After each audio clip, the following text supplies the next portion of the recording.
and Eterna.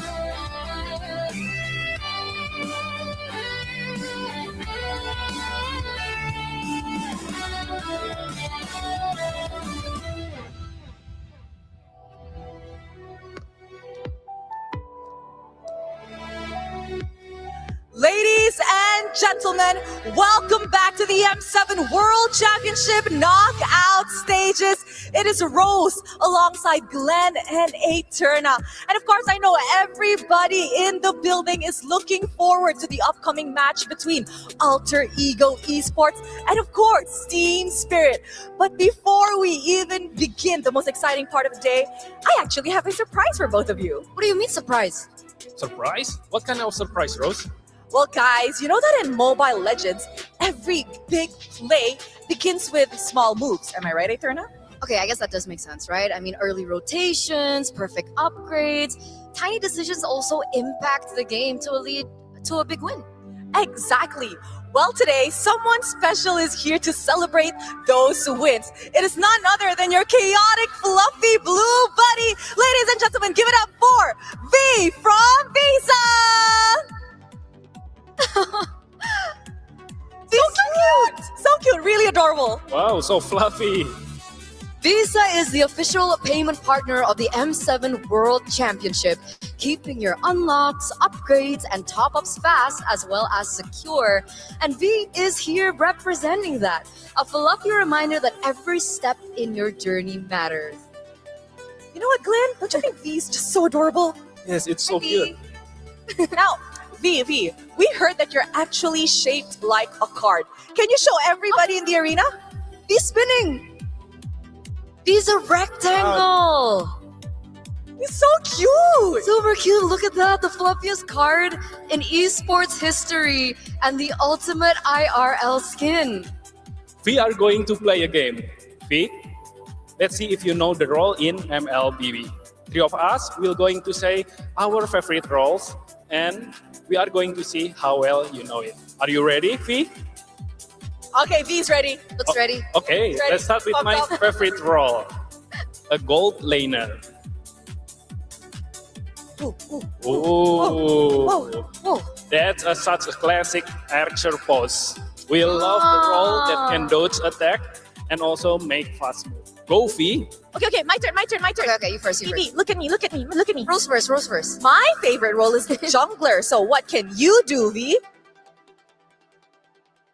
Oh. Oh. He's fast. He's showing that he's very furious, going around the map. And you know what? I think I can definitely count on V as a jungler to make sure we get all those objectives in game. Absolutely. But since you guys got your runs, I wanna choose one. Wait, what's left? What? Roamer. Okay. Oh, he's protecting me. He's Like protecting a me. tank. Yes, he's protecting you like a tank. I love that. I think he thinks, hey, Eterna's so cute. We gotta protect her. Oh man, he's so cute. What is it, V? Sorry, what? What? Group hug. Group hug. Group hug. All right. Oh, Let's do it. Okay, group hug. Group hug. Oh my goodness, that is so fun. So, to everybody in the arena, did you guys think V did a good job?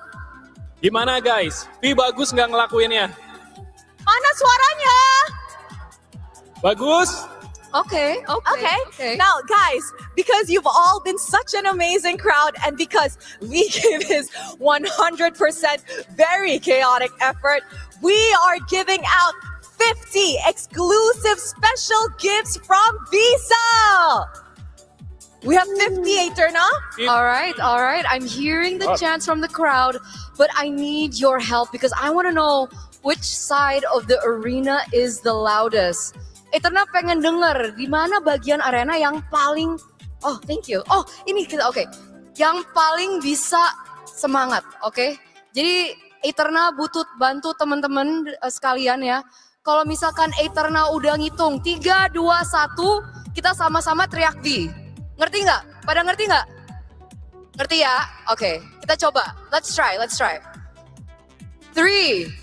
2, 1. Kurang semangat. You Coba can lagi. do louder than that. Let's try again. 3, dua, satu.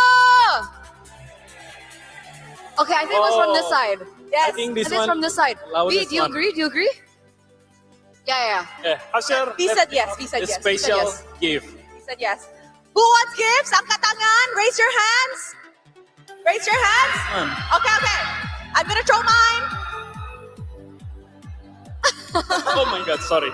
You know what? We're gonna go that side too. Yes. You got. You're Okay. gonna go there. Ito na masih ada satu. I still have one more. Okay. Ha! Yay! Thank you very much, Eterna, for that help. And of course, thank you to all of the MLBB fans here in the arena. And of course, V, thank you so much because just like V, with Visa, you can be the champion you want to be. And if you guys want to see more of V, you can catch him at the M7 Carnival. And for now, let's begin the final match of the day. It's Alter Ego Esports versus Team Spirit. Let the world see us!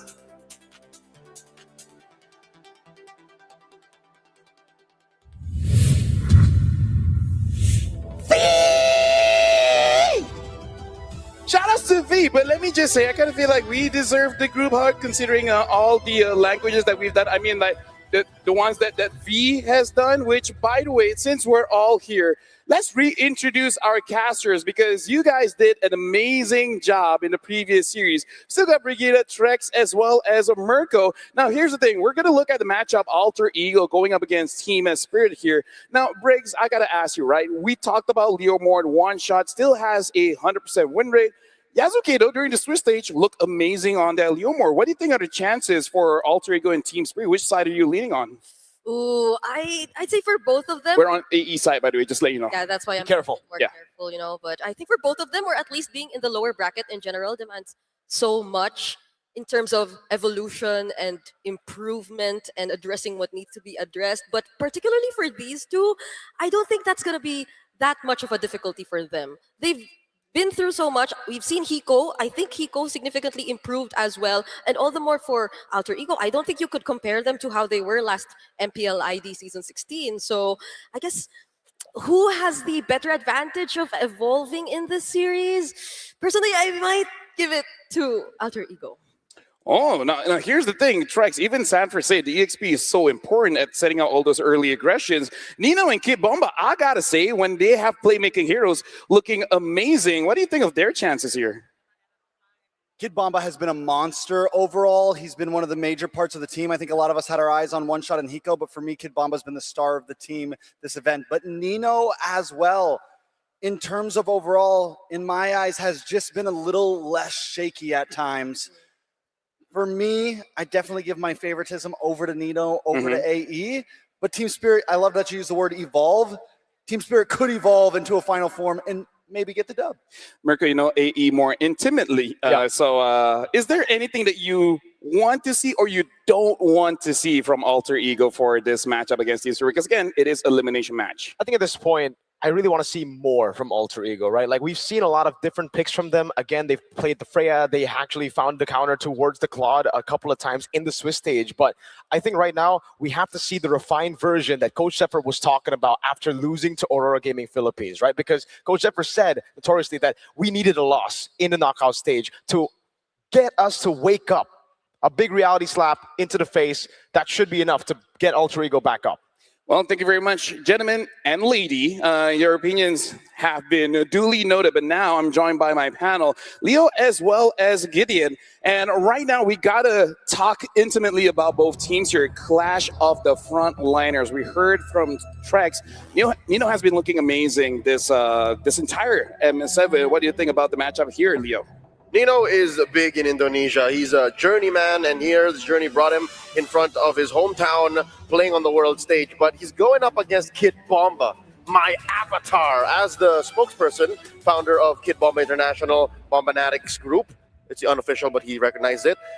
I think he's finally better now, literally. I'm I'm actually neighbors with him. Oh yeah. 2 doors down. And he was all smiles. So I'm looking forward to see this Kid Bomba fresh off of a 3-0 win. As much as I love Kid Bomba, I feel like there's a lot of similar parallels between both Kid Bomba and as well as Nino. Hyper charismatic, big playmakers in their own right. Give them a damage dealer and you get that crowd cheering.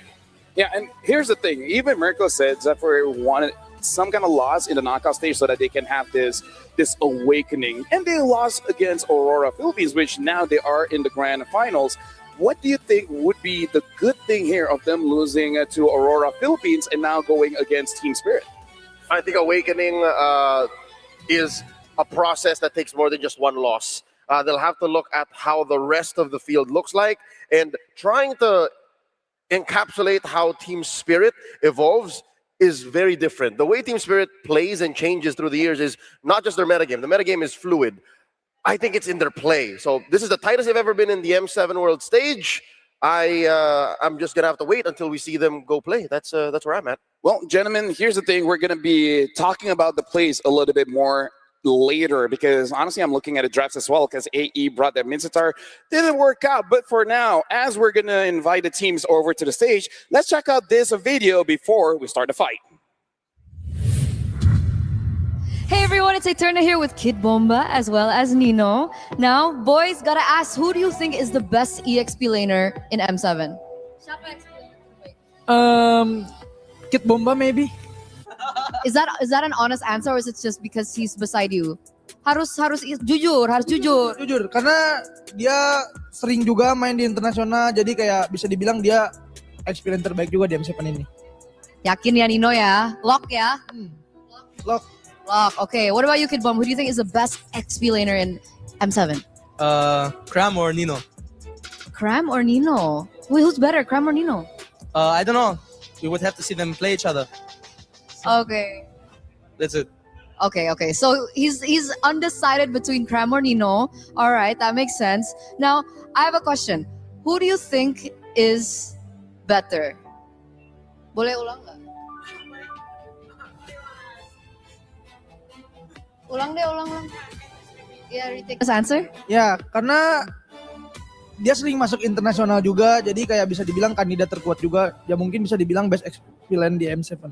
Okay, so he thinks that Kid Bomba is the best XP laner because he does a lot of international appearances. So he's gonna stick to that. He said he's honest. So we're gonna ask Kid Bomba now. Who do you think is the best XP laner? For me individually, right now it's Cram or Nino because they have really good mechanics, in my opinion, and they look strong in laning. Okay, good mechanics, strong in laning as well. All right, so either or. If you had to choose, do you know who you would choose? Probably Cram because he beat me twice already. Okay, so shout outs to Cram. But what do you think about the meta right now? Do you think the meta favors you, Nino? Metanya itu cocok nggak sih buat Nino? Cocok banget, bisa main tank, bisa main assassin, bisa main fighter, bisa main mage, semua bisa. Jadi seneng ya? Seneng banget. What about you, Kid Bomba? Do you think the meta favors you? I really like it. There's a lot of different heroes that you can use in XP. You can use Valentina against certain heroes. You can use Yuzong. You can use Arlott. You can use Uranus. So it's really nice. Okay, so it's a little bit more flexible, and I think these two really love the meta right now. But I do want to know what your first impressions of each other are. So, pertama kali kamu lihat Kid Bomba, kamu tuh first impressionnya apa sih? Excited banget karena ya biasa nonton di handphone kan dia. Sekarang bisa ketemu, jadi kayak semangat banget sih, pengen kasih tahu skill yang aku punya aja sih. Okay, so he was really excited because usually he only gets to see you on screen, but now he gets to finally face him, so he's really excited about this. What about you, Kid Bomba? What was your first impression of Nino? For me, not only in scrims but also in tournament, he played really well independently. So I'm happy to play against him because it's a good opponent, and I always love a tough fight. Okay, he loves that tough fight. So it's going to be exciting to see how this matchup goes later on, ladies and gentlemen. But before we end this, we want to know if you have any wishes to one another because we both understand that this will be an elimination match. So whatever the results, do you have any wishes for one another? Apapun hasilnya, kamu punya message nggak sih atau pesan atau mungkin kayak impian gitu buat Kid Bomba? Impian ya yang pasti cuman kasih pertunjukan yang terbaik aja sih, karena ya dia main buat bawa negara dia dan aku juga buat bawa bendera sama negara aku sendiri, jadi ya kasih yang terbaik aja. He just wants to give the best and make sure that they both give the best because they are both representing their countries at this M7, so please just give the best. What about you, Kid Bomba? let's have no regrets. No regrets. All right, with that, thank you once again, boys, and good luck. And we're throwing it back to the panel. Amazing interview, and we can see the respect coming in from both teams. Kid Bomba saying, let's have no regrets. I got a lot of those, but we're going to talk about that later during my own therapy session. But both EXP saying like, yeah, you're strong, I'm strong, Cram's in the conversation as well. What do you think about the interaction there? Like, Nino shouting out Kid Bomba saying the best, despite all the other EXPs that's here. I mean, I think the EXP laners all fall within the same category. We keep the trash talk in the game, but outside of it, it's all about mad respect. It's all about understanding the hardships, because the EXP lane is very expressive compared to every other lane in the game that we've seen so far. We don't have help like the mid lane. We don't have that range like the gold lane. So we have to be so honest when we fist fight our opponents. Yeah, it's kind of like, like outside we're gentlemen. But once we get in the ring, just hit them up, which I hope for both EXP laners, they actually get expressive heroes, things that has a lot of ways to actually start the fight and not just be like, just. Oh, wow. Esme versus Glue again. Or Uranus. Uranus. Yeah, so much fun. You guys can speak for yourselves. I'm a jungler. So what I think will happen is people are going to avoid Yi and Shin so we don't see Uranus. Well, we're going to see what the junglers will pick up, because right now, as we're waiting for the teams to come in, let's check out this video highlight and then invite them in. In the past, I've always had tough matches against Indonesia. M5 against Geekfan, and M6 against TLID, and then M7 against Onyx. I'm really excited to face them because I know that the arena is going to be packed when we would play. We have like more difficult bracket than last time. We have better preparation and we just need to walk in this match. Jadi mungkin bisa dibilang kita kaget sama stage baru, suasananya kayak agak beda gitu loh. Jadi kayak bisa dibilang kayak telat panas atau enggak, yang mentalnya agak goyang. Selama ini mereka baru adaptasi kali ya sama meta-meta lawannya kan. Itu juga bisa jadi salah satu faktor kekalahan kita. Kekalahan pertama yang pasti ya sakit. Sebelum-sebelumnya kan lagi hoki. Perjuangan kita tuh kayak gitu. Aku nggak percaya sebenarnya. Untuk jadi satu-satunya perwakilan Indonesia mungkin pressure-nya lebih naik lagi ya. Soalnya kan kita satu-satunya harapan Indonesia kan. Gue ngerasa kayak keinget aja gitu sih pas MSC 2025 kemarin kan, yang ada di duluan ya. The Red Giants will remain. Alter is a decent strong team and they doing well during this M7. They understood meta better than everyone. I don't think they got lucky, to be honest. They had their strategies, teams have read them. We are not an exception. Buat lawan tim Spirit ya, yang pasti kita lebih hati-hati karena emang Kid Bomba juga jago kan. We like to fight, we can take advantage of AE. We're also always ready to fight, so let's see who's going to fight better. This match will be very important versus Alter Ego. We need to beat them so we can broke our course and get higher than top 4. Buat Kid Bomba, dulu pernah taunting temen aku, dan sekarang kalau berani taunting aku. Well, big talk comes now, but later when we'll play, we will see who's going to top it. Will Team Spirit eliminate the hometown heroes, or will Alter Ego end their run for the top 4?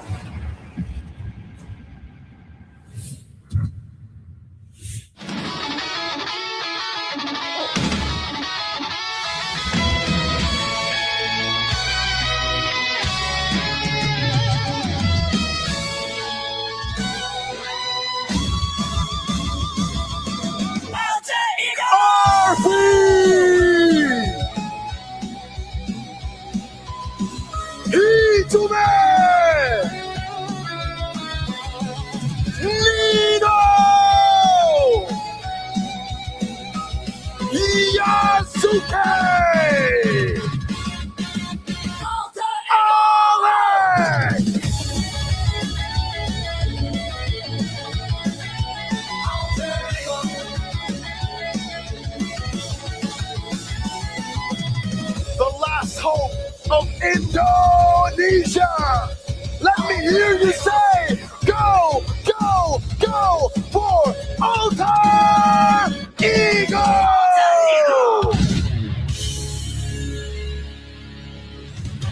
This is the last hope for Indonesia, but now their opponents, the Fearless Dragon.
crowd, the bastions of EECA, Team Spirit!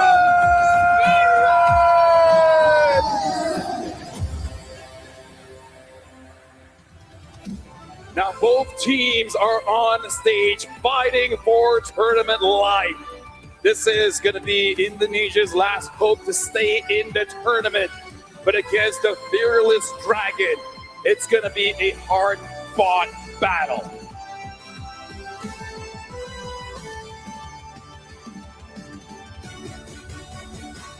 And now introducing the coaches, Coach Coldstar for Team Spirit, and for Alter Ego Esports, it's Coach Zephyr as well as Stick.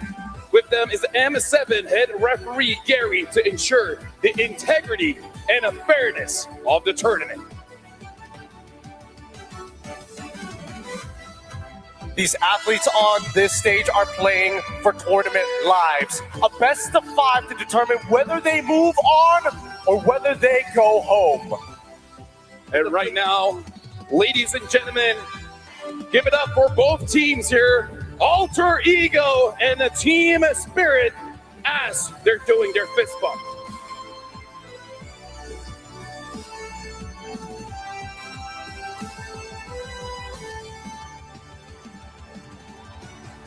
Good luck to both of our teams here as they put everything on the line. All stakes at an all-time high. Here at Indoor Stadium Senayan, our crowd will give only the best for both of our competitors. And now looking at the lineup here for Alter Ego, we got Nino, Yasuke, Hijume, Alec, as well as Arfi. And again, in terms of their performance this tournament, it has been quite amazing. But I am looking at Arfi just to see what other heroes that he might be using here going up against Team Spirit. Based on what we've seen so far, I mean, the fighter gold lane has been something that Alter Ego was able to spot out early on within the tournament, and I think it has really helped them. However, now that everybody else is kind of caught up to what the tournament meta looks like, I feel like he can do it, but we've seen drafts take away those fighters, and eventually Claude just becomes an inevitable problem. What I want to see him play are mages. Are they able to flex out a Lunox? Maybe even the old reliable Harith? Because I know Hiko can do that. And since Hiko has proven that Hiko Mania has started indeed here in Jakarta, Indonesia, this is where the play evolves. It's not in the draft. I know what they're capable of playing, but I want to see how high he can take his GPM. He's #1 in gold laners at 755. Folks, consider how low that is for a #1 stat. 755. We're not even breaking 800. Yeah, no, there's a lot of parallels that can be drawn from both Alter Ego and Team Spirit. Both teams really like to fight. However, there's a lot more discipline coming in from Team Spirit. There's a cleaner shape to the way that they fight compared to Alter Ego, which seems a little messy, but you heard it from Kid Bomba themselves. They were ahead of the meta. They had a strategy despite it looking a little mean.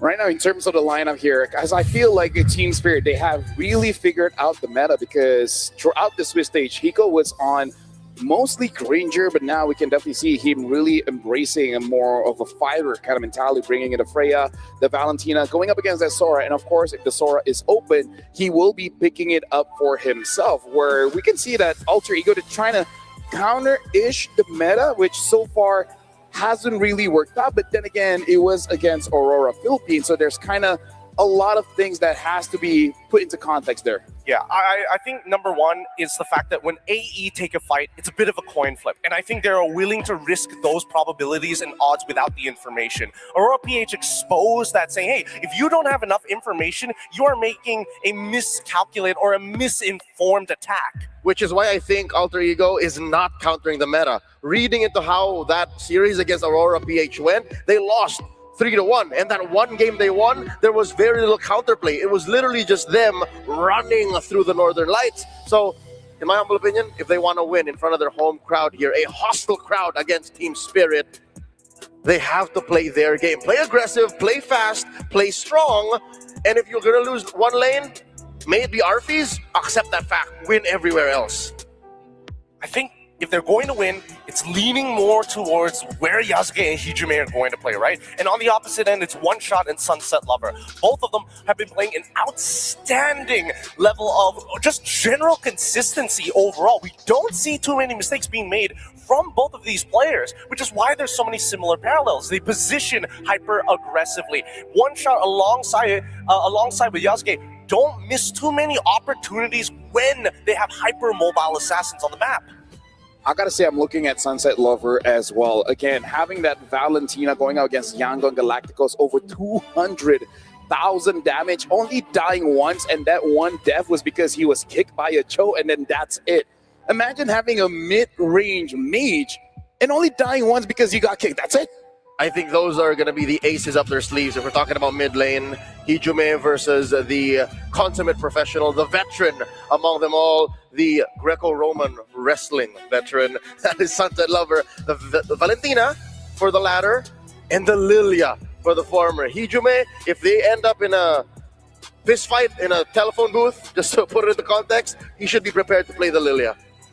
Yeah, and here's the thing. I'm just... Because again, like Mirko even said, he wants to see a little bit more coming in from Alter Ego. I actually feel like, especially in the Swiss stage, the draft is actually pretty solid. I feel like it's really just on that macro mechanics, especially when it comes to those decision making. Because, you know, as great as he is, as expressive as he is on those EXPs, it's just something that EXP as well as roamers really have to keep in the back of their head. When you engage for a fight, are you engaging so that your team can win, or you're kind of sabotaging your own team's chances? Well, I mean, here's the thing, right? I think AE is one of the very few teams that we saw where it feels like, oh man, they're kind of fighting for no reason. And then you realize that battle spells were the priority rather than just the lives of their opponents. And I think that coming into this match, that's going to be the real difference, right? The battle of attrition. Who can hold on to their spells longer? Who can find more impact than just a 1-for-1? They need 2 to 3-for-1s. Well, right now we are jumping into the first draft here, and it's going to be dangerous grass, where, again, here in the M7, quite fast games. And considering both teams really like to fight, I'm guessing both are pretty happy with this map. They're going to be real happy. Hilda might be a little bit of an issue, but we'll see whether that's even going to get banned out. We're already gone to the second bans. Fanny, Leomord for the side of Cold Star. Zephyr already getting rid of the Grok. It's clear that in the fandom war, Team Spirit will be losing both in stadium and online. Indonesian fans are rabid, but they can make up for it by calling the shots from blue.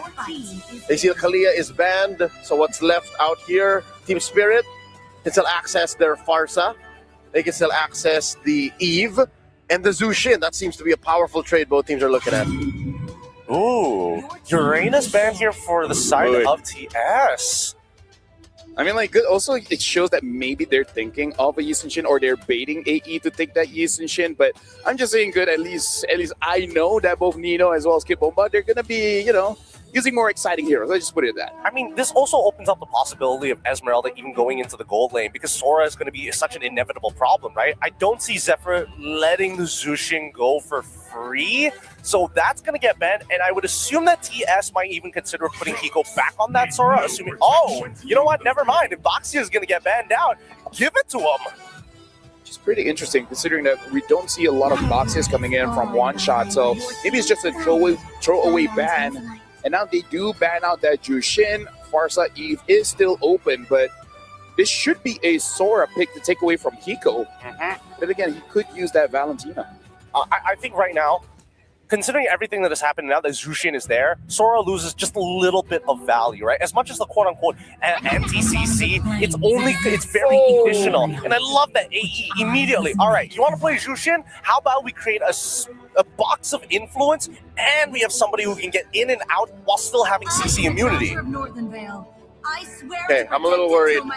This Guinevere is definitely a very effective weapon. 100% win rate for Yasuke. I mean, played once. But what are they thinking? Why are they picking this so early? The end of one thing. Honestly, I'm not entirely sure. And didn't they call it where they're going to be picking up the Esmeralda? And at this point, maybe the Sora is not that big of a priority, which is going to be pretty weird, because so far it has been basically 100% contention, you know, pick ban. You don't want to go for the junglers here. It looks like they are. They're taking out the Yushin. I don't know if they're trying to sell the idea that this Guinevere could potentially go into the roam. Yeah, that's the only other possibility, right? Right? You're kind of you're feinting it so that Team Spirit overcommit. I want to see whether they fall for it though, because yes, the Yishin Shin it's really selling the idea. This is Gwyn Jungle. Please trust us, Gwyn Jungle for sure. TS still has to take a number of considerations, right? Number one, this could be a deterrent for them to not play Fredrin. And I think One Shot will be okay with that. So they ban out the Cho instead, which I like a lot coming up from the side of TS. Yeah, just to note here, Alter Ego, the last time they used a Gwyn roam, it was against Aurora Philippines, and they lost. But again, that game went all the way to 18 minutes and 25 seconds. So all in all, still pretty competitive. I didn't cure it. And the follow-up ban as well. They want to lock in that Sora unless Cold Start bans it right here, right now for the final ban on blue side. Love how Coach Sefer is making this red side advantage in the draft. Win rate is something else entirely, something that they really harness. Because again, he's calling the shots. He's forcing Cold Star to make these hard calls. One more ban. The Cho ban is just making sure that it's not a flex. Oh man! I wonder what the young man Hiko's saying. I think Hiko just figured it out, right? Because if you ban out the Sora, that means Claude instantly goes to AE, and there's not going to be much counterplay other than the CC, which might compromise their whole composition. Either way, the Freya can get put into that, can get put down into the gold lane to face off against that Claude. But at this point, it's really not up to them. And now this opens it up. Hylos is gone. AE need to show something. Yeah, in terms of the roamers, Gatot as well as Hilda is still up for grabs. But looking at the draft coming in from Team Spirit, I don't think a Hilda is going to be good because any, I would say, frontliners is not going to be having a good time here going up against this Jushin as well as the Khalid. All right, you see Sawo here. Take a swig, getting himself some wings. Going to need it to find that back line. Got to stay sharp because, again, this is, if we're talking about quote-unquote aggression and teams who really like to get into a phone booth and fist fight, these are the teams who come up at the top of that list. Sora finally gets locked in for the side of Alter Ego as we now look over to the priority of Team Spirit. They can go for the Valentina as a response to this, but they're going blind. Oh yeah, it's already banned out. Yeah. Oh man. So here's the thing, for Team Spirit, we're just guessing this probably Freya going to be in the goal. I feel like the tricky part is really the jungler, and AE is really holding on to this Gwyn to the final second here. Team Spirit are not hiding their picks. These are going to the roles you expect, right? Mid, gold, roam in order. The assassins are still out there. What does the Kid Bomba pick up? There's the Alice, there's the Hayabusa. Oh. This is a bit of a bizarre comp, I'm not gonna lie. There is a little bit of like anti-synergy to a certain degree, but at the very least, if TS is able to find that first initial kill, especially First Blood, right? First Blood, maybe a double kill if we're lucky. I think that One Shot might be able to hard carry this game, but this is under the assumption that he finds it, right? Because AE, a majority of their members, if they just play the lane relatively safe, or more so, don't force too many ganks until level 4, he should be all right. AE wins big fights. Spirit wins when it comes to little skirmishes. They like the man fight, is what we're trying to read into this, but we still don't know where the Guinevere is going. This could change everything. Come on, give us something, Alter Ego. Give us an idea, and there we have it. It's going to go straight into the jungle. Gatot as a means to clear up that mid lane without having to deal with this Khalid too often. Cold Star did not budge. He didn't let that red 5 pick or mystery change the way that they were going to play. I like it. Respect. So right now, Leo, looking at the matchup here, do you feel like between both teams, do you feel like the damage coming in from Alter Ego, it's going to be good here? I think it's less of the damage. It's more of the crowd control. Look, almost literally everyone has some modicum of crowd control, and I think that's what's going to make Team Spirit's job a little harder. They want a man fight, they got to go through the kit. I think AE is going to outscale them eventually. Hopefully, they end this quick. Well, with that being said, again, this is going to be dangerous grass. Team Spirit going up against Alter Ego. This is a game number 1. Let's see who sets the tempo as we're throwing it over to the casters. For those of you just tuning in, this is the second series of the day. It was quite an interesting draft overall. Before we jump into the land of Dawn, this is Trex. Join with me is Mirko and Brigida. Speaking of the draft, Brigida, how are you feeling about it?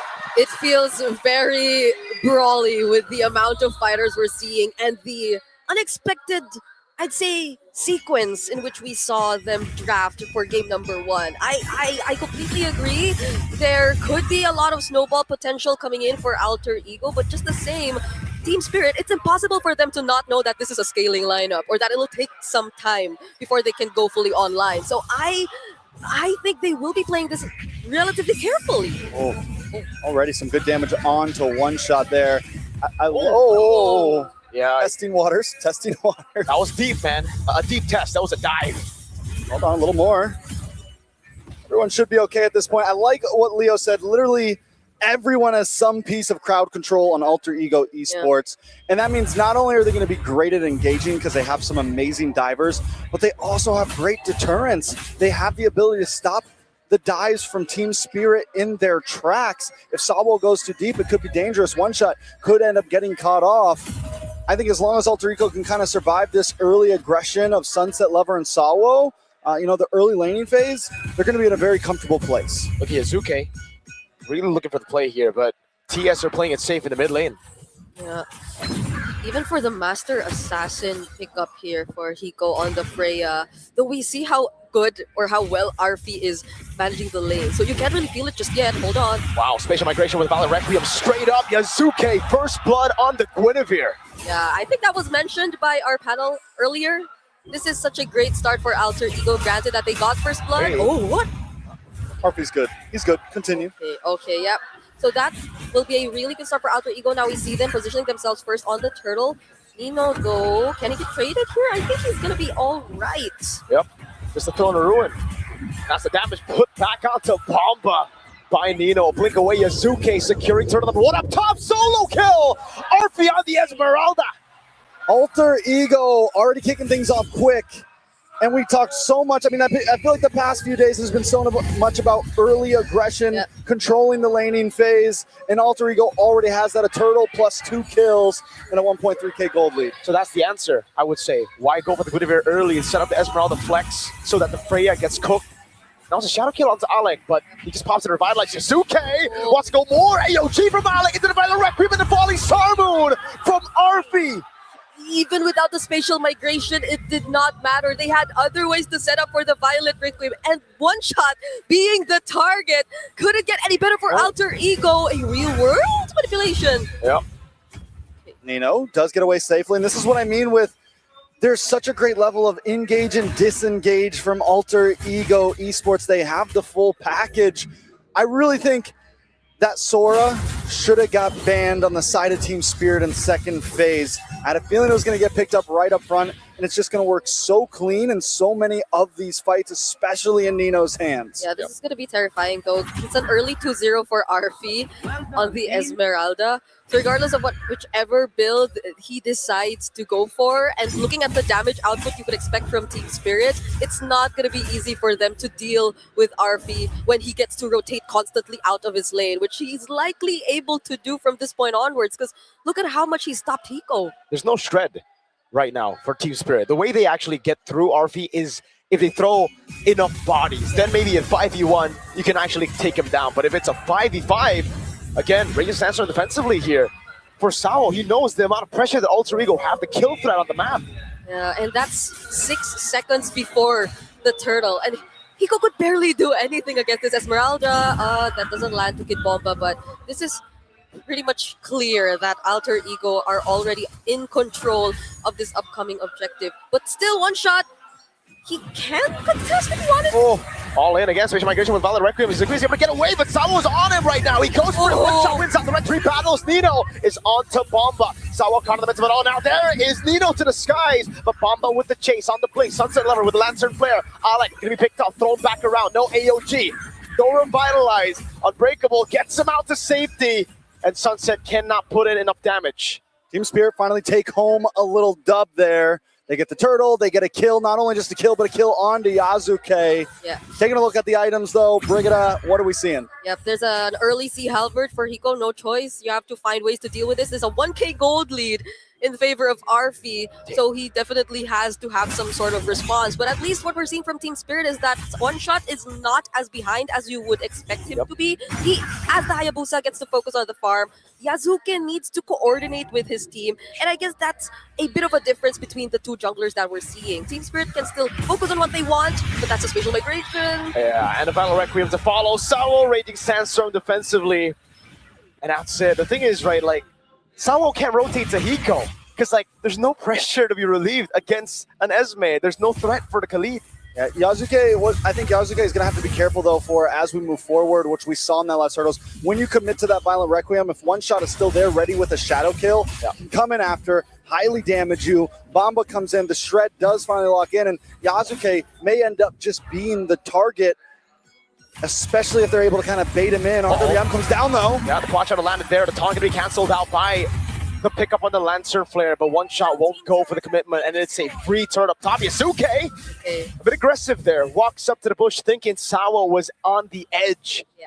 That's where you see that there is indeed no Shred just yet. That was Alec who they tried to fight against. Also Hijume, who was also there, forced to use the real world manipulation. But even then, not even Hijume looked like an ideal target for Team Spirit. Not at least for now. So it will be taking a bit more time, not unless it's One Shot who's actually able to provide the follow-up. But he'll be starting the turtle first instead.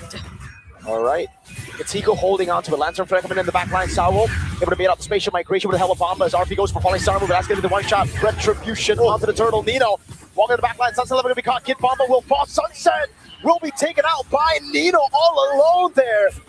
And now it's Alter Ego with a 3-for-1.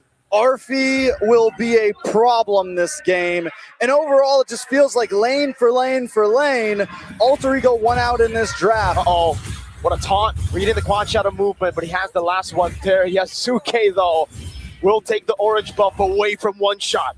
Honestly, Arfi already is a massive problem for Team Spirit at this point. You could see it in terms of the gold lead. He's already completed 2 items on his other one. Sawo! Yeah, that's painful. The Unbreakable doesn't land, but there's not much damage they can deal back. Sunset having a Crimson Beacon outside of the spatial migration. RP thrown back at them. That's good for RP. He's so tanky, and there's no one who can take his damage. Yeah, even despite Team Spirit constantly being the ones to take away the objectives, it doesn't matter for Alter Ego anymore. They just get to freely go for the team fights afterwards, and they always win it out. You know, we saw those items earlier, and Arfi has about almost a 2,000 gold lead over Hiko right now.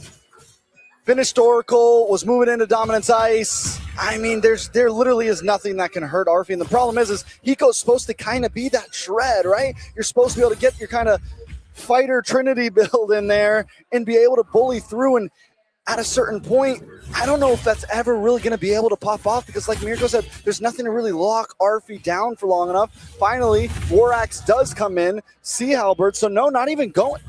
That's a slightly different build than what we would normally see, isn't it? I mean, that's a poor Freya, dude. It's a different Freya to what we've seen before. So yes, a different path. Corrosion. Yeah, he wanted to go for the Sea Halberd because he needs to deal damage to RP. But by the time he got the Sea Halberd, RP's already too tanky, dude. Yeah, and by the way, Yasuke also got his hands on the Winter Crown.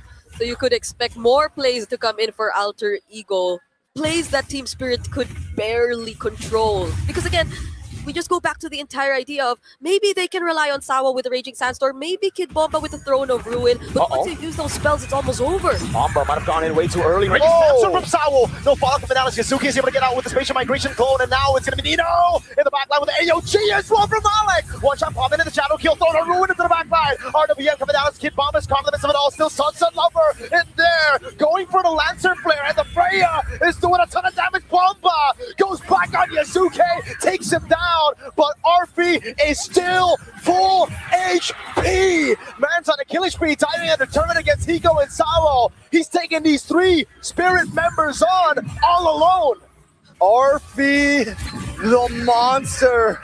We thought it was going to be Nino versus Bomba, but right now it's RP versus Kid Bomba in a 1v1, 2 tanky people. And I got to say, Kid Bomba was the one that made that fight kind of swing into what is this? It's literally just a slap box. What is this? At this point. We're following them. Oh, he gets help from Sawo. But yeah, I was supposed to say, Team Spirit, they too, in their own way, are actually a very tanky lineup. They have a very tanky duo in the form of Sawo and Kid Bomba, and I think that's what allowed them to prolong and extend that team fight much to a point where Alter Ego couldn't really fight back anymore, because you see the conditions that they have to tick. You have to land at least your combos. You have to see the knockups come into play, or at least find the right target so that you could reduce some of the pressure from Team Spirit. But at that moment, I don't think they were able to find any. It was also a very aggressive call for Nino to just go lightning form and try to damage the people in the backline when in fact they were being really well protected. So they found no other way to counterattack. Oh no. Purify out already. Sunset Lover knows he needs to keep the Crimson Beacon up, but that's a big resource in Bomba. Looks like he's going to be poked down by Hijime with the Void Blast and Arfi as well. Man, 3 members on him. He's going to go to the mid lane, utilizing the wave for sustain. Bomba's also almost impossible to kill at this point. Yeah. He's one of the members on the team that it took a while for him to get a death onto him. He's been able to farm pretty freely. When we looked at the gold spread, he's not that far behind, honestly, compared to at least the rest of his team. And if Team Spirit wants to win this out, a lot it's going to be how much can Kid Bomba divide the enemy team so that Hiko in one shot can pop off. Yeah, and I feel like Arfi knows fully well that he has to do the exact same thing. He's been doing a great job at cutting the waves, but now they put their attention towards him. I don't think they'll have enough damage to take him down, dude. And I think Team Spirit identified that too. They were like, all right, let's go. Never mind. Same dude. Oh, Sawo in a little bit of trouble here. Uh-oh, baits out the spatial migration. Sawo to flicker around. Now goes for the healing as Nino's already used it. Ultimate. Valkyrie Descent coming down now as that's going to pick up the Crimson Beacon and Lancer Flare over on Nino. But look at the Lord. It's being taken right now to spatial migration. Yasuke gets away. Bomba has gone control over the Lord Pit. Alec trying to look for the angle right now to open up. Artemis coming down with AOG as well. One shot going in. Hits away! Steals away the Lord! One shot falls. He going back trying to survive now up against Nino. But Bomba's doing the same thing as Sawa's able to pick up Yasuke and Nino! And down goes Team Spirit. Yeah. Alter Ego take the Lord. Sawo's on the run. Arfi! He's a god! 5-0-4. He's immortal without the immortality. How could you actually put down this hero? I mean, you could say the same for Kid Bomba. He dealt so much pressure there. Made sure Yasuke was zoned out of retribution range. And there was a really good follow-up from the other members of Team Spirit as well. But now that you're seeing how they freely took away that objective and how they split up the fight in such a way that favored them, now they have the 7K gold lead in their hands. You know, I never liked the movies Immortals, personally, but Arfi right now is proving me wrong. He's the new main character right now of Alter Ego Esports. And this guy is showing up. Bomba trying to do the same thing, but right now Arfi's just doing a little bit better. And the Lord steal from Hijime. RWM, this time the Crimson Beacon. Kid Bomba would have thrown it away. That's Yasuke with the spatial migration of Battle Record, but Alex going to be taken very low. AOG locking Ego down. Raging Sandstorm from Sawo. Bomba still never at all. One shot able to get the shadow kill to Kate Yasuke down. It's still Nino throwing those bombs down, but now it's going to be him picked up onto the turret. One shot, able to get a double as Bomba is still in there. This time with Hiko. Falling Star coming down. One shot with a shadow kill. Gets a triple, gets out. That's Hiko taken out as well. Sunset Lover tries to get Arfi off of him, but he just can't stop moving. Meanwhile, Bomba! It's literally the Bomba Arfi show. Both of them taking out the other mid laners. At this point, it's can your teammate survive my backline attack or better? They're always the last two people left standing after a team fight. Well, at least in this scenario, there hasn't been much, or there hasn't been a wipeout whatsoever between these two teams just yet. It's been a 2-4-3 trade that's been happening, or that's happened so far. But everything still seems under control for Team Spirit, so long as they have Kid Bomba as the anchor of these extended team fights that Alter Ego themselves too seemingly are starting to have a difficulty to deal with. All right, so at this point, the Lord's going to be up in about 30 seconds. Taking a look at the items, we are reaching crunch time. It's not a huge gold lead, and as we get closer to maxed out items, it's going to be who just plays this better. Hiko is finally online. He did finally get the golden staff. It was a long route, right? Yep. He took a very slow path, but now that he's where he needs to be, we're seeing him actually matter in these team fights. He's able to jump in, he's able to survive, and he's able to output some actual damage. He's able to shred a little bit of what we wanted, but still lacking the range. Team Spirit still does have a problem on their hands. Hijume is able to use these big RWMs, they have some sort of long-range attacker. Team Spirit is going to have to just brute force their way through. Yep. RP2 also Ice Queen Wand. Now that's a bit of damage onto Kid Bomba. Yep, bit of damage onto Alec as well. Yazuki, spatial migration developed. Requiem, wait, that's forced. Shadow kill on him. Winter Crown coming down as well. Sawa is able to go for it, but Throne of Ruin didn't go on to anyone. Yazuki is still able to escape, and that's Hiko! Kid Bomba to the back line on top of Nino, and Alec as RP just tries to run away. He gets pulled back. Onto one shot, doing some damage. It's now Bomba holding it in. Yasuke, that was clearly a mistake from him. Why did he overcommit? Yep. Now there's so much resources forced out of Alter Ego. Hijume down also means so much. Wait a second, he has to flick around. One shot on him. That's going to be the lance from Fair picking him up, and that's him taken down by Sunset Lover. Arfie's finally taken out in the game. A spear to the heart. Arfie goes down, and the Lord is slain. Yep. Team Spirit blamed from behind for almost the whole game. 16 minutes in, they finally grabbed the wheel. Team Spirit and what they were able to accomplish just now was something Alter Ego tried to do in their last siege but failed. They tried to take out the mid laner before anything else. Hijume going down meant so much for Team Spirit. You saw Hiko could freely just jump in, dive the turrets because he'd have an easy way out, knowing that all the other members of Team Spirit are being taken care of, Alter Ego rather, are being taken care of. And this is all that they need. Allow Hiko to reach those turrets, and it will be an easy way for them to push forward. No spatial migration. They know there's no Valor Requiem. Shadow Kill coming down with the retribution. It's one shot. Who assassinates Yasuke? Nino trying to what? Yes, that happened. Yes. You are correct. Yeah. What is correct? You know, I want to point out something. Yasuke needs to start approaching. If we get to another neutral objective, he's got to approach it differently. He can't be the first engager anymore. On a ruin. No flicker committed by Bomba. One shot in the mid lane. Able to get the quad shadow on Arfie. Lord able to get the turret down below as the mid lane base shooter will fall as well. They are managing these waves proper. Arfie locked in. Lancer Flare bringing it back into Bomba. That's Vidino with a miss, a complete whip. Sawo jumps in again with a passive up top base. They're going to fall in. Alec. AOG back to the base. Still has his immortality. 3 base turrets down. Yeah, there's a lot of resources already. Alter Ego might just be able to take care of this wave, but what about the next waves? Trouble still has a Raging Sandstorm. We're going to need to watch for the big attack. Falling Star Moon again. Yasuke! Spatial migration, but no Violet Requiem. He goes back to his set. Oh my goodness, Sawo gets rid of RP now. It's hit Bomba. It's going to be thrown back into the midst of it all, but there's just no damage. Hijume with RWF Bomba! It's Kid Bomba against the world right now. He's knocked up, and Sunset Lover one shot comes in. Does he go for it? It's 3-3, 3v3. Hijume is going to go for the chase. Not able to get in range, and finally Team Spirit calls it quits. Yeah, Spirit were low. Kid Bomba was low, and you needed him to at least not be low so you could sustain a bit more, prolong a bit more if you wanted to. But also with Hiko down, and with one shot, using up the quad shadow and the Ogi shadow kill already, they had very limited ways to reach and force an end. Listen, once Kid Bomba's down, once Arfie's down, both teams are like, hey, whoa, our boys are gone. We got to back off now, okay? We got to leave. We got to chill. Let's take a look at the items, though. At this point, every person has it all. We're just waiting on Sawo to complete the build along with Alec. Yeah.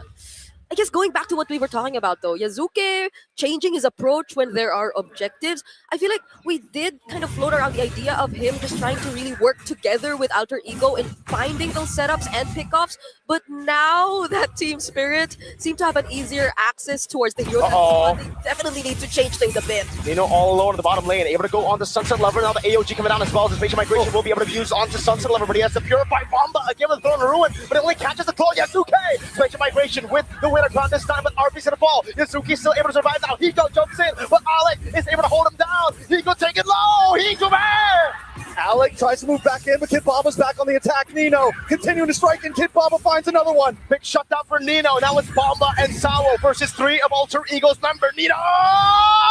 Over on Sawo he goes. Good healing coming out from him, but Nino has no more damage in his kit, and it will end here. Okay. Quick Sandguard to save the day, and Alter Ego finally finds the kill on Sunset Lover. Might have seemed a bit too forced, but everything's working out so far. Still a retribution on Yasuke though, and with one shot gone, Alter Ego gonna try to steal this, but watch for Kid Bomba. Oh my god, he's doing so much damage, my guy. Yasuke, oh my god, he got knocked up in the Lord! With the throne of ruin! Now it's Alec getting away, but Bomba has saved the game. Heck, he might have won the game. And he's still chasing after more. They find Nino. He's with Sao. Oh my goodness, Kid Bomba. He's been doing so much. He's no kid, he's man Bomba. Big Bomba. Big bombs. Big Bomba. Lord still up on the map. Arfi back on the map. So the dynamic duo, the immortal matchup right now can continue. But with Yasuke down, Team Spirit will be able to successfully rush this Lord. That's a purple buff Alice on Kid Bomba. Yup. That's don't even need mana anymore. He's just taking everything at this point. Alec has to AOG Team Spirit secure the Evolved Lord. Even at Alice is no joke. We're so bomb back. We're so bomb back. The kid is back and he is ready to party at this point. I can't. This. I don't know if it's maybe Alter Ego too, acknowledging the fact that they need to change things up a bit, but they try to do things by themselves. Oh my god. It's too different.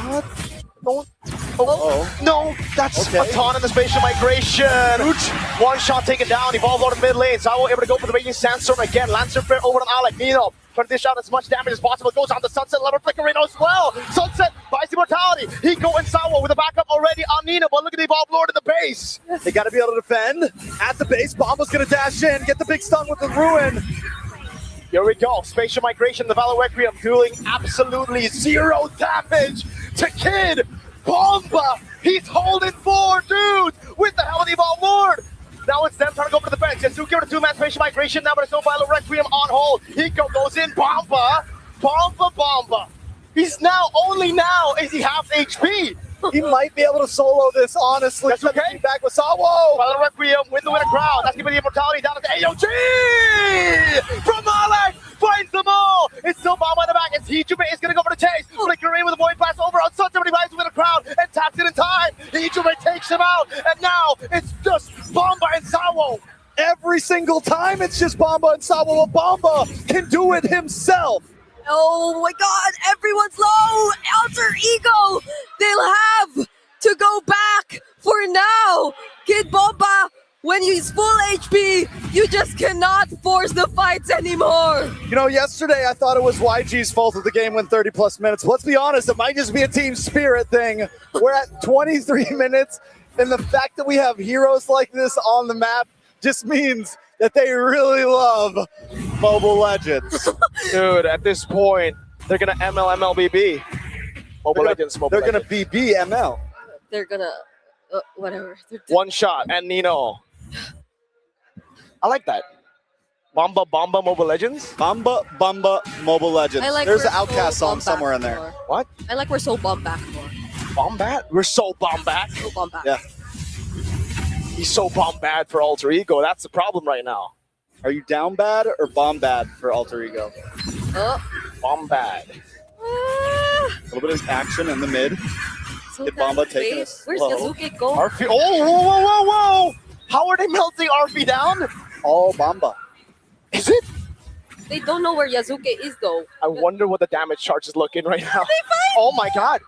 Zuke's in a really bad spot. Yeah, they find him now. Yasuke, can he escape? He doesn't have the spatial migration. He pops in the Violent Requiem now with the winner crown. The AOG coming down. Throwing a ruin from Bomba and the kill the Sunset Lover. Hiko in the back with the Valkyrie descent. RB goes in for the Falling Star Moon. And now it's a chase into the back line by Team Spirit. You know, he's going to try to get into the back line as well, though. Looking for a target, but he's getting shredded down. He's down, and now it's just Arfi and Alec. Alec will lose his immortality as he will lose his life next. One shot and Sunset on him. Arfi's been unkillable in the early game. Now he has 3 deaths, and I think there's one more to come as TS knock on Alter Ego. Space, you can hear Bomba say what? Well done. Say what is right. Arfi's probably won't be able to pull a Bomba here. It's him versus the world. Crimson Beacon thrown back again. Now it's Arfi trying to hold on. The base wide open. Raging Sandstorm over to Arfi, but Hiko will go for the base, and Team Spirit takes game number 1.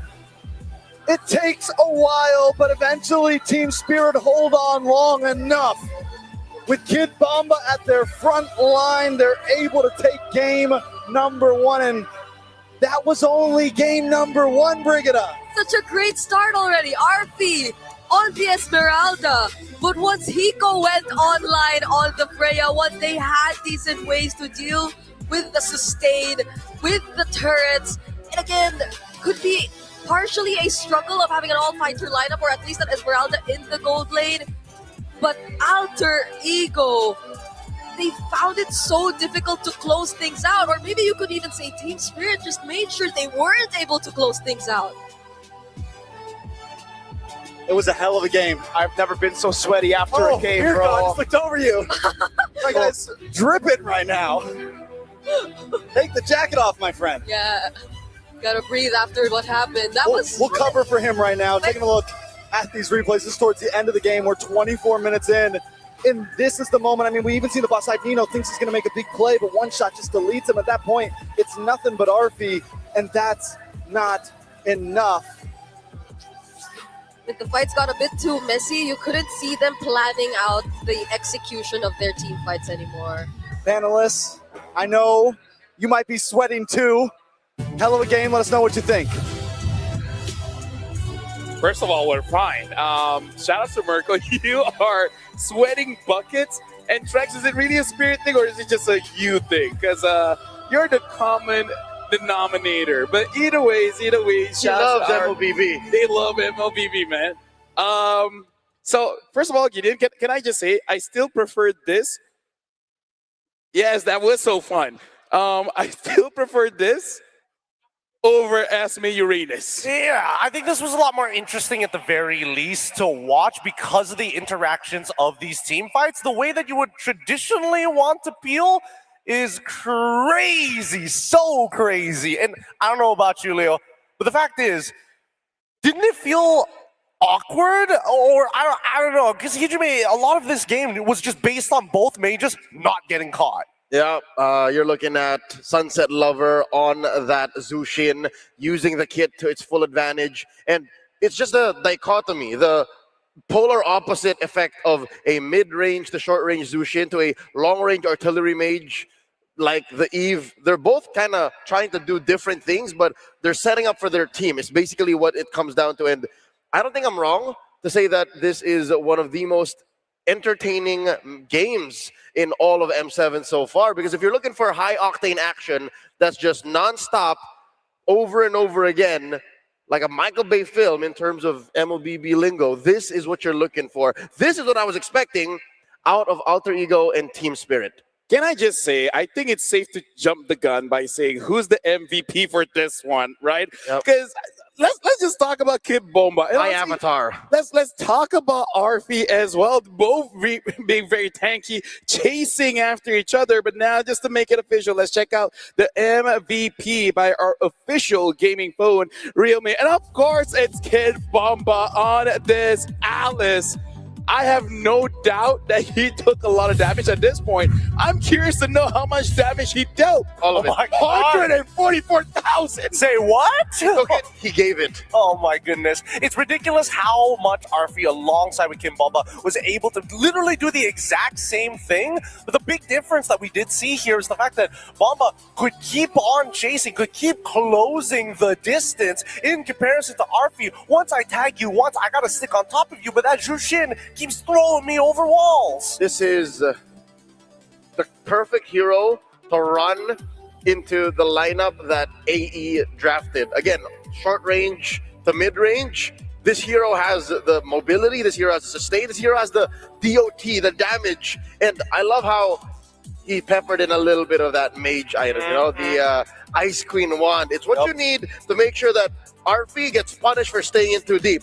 It's there so that if Alec wants to get away, nah, sir, you already committed your AOG, you're done for. Now, here's the thing, considering that we're all Bowman addicts, I feel like we can talk about this all day, but we gotta talk about Alter Ego. Like, everything went well. So then comes to the question, what went wrong, as we're gonna talk about it during the highlights. If you watch just the first 6 to 7 minutes, you would say it's over. AE wins. But somewhere, somehow, starting... Would you say here? Is this the real turnaround? Before, I would say before. Slightly before that, because just look at the way that this fight actually plays out, right? Yep. Every time Alex is required to use that AOG, it is in an awkward spot, and Yasuke is literally on the edge while this fight is occurring, Sawo is keeping him in check.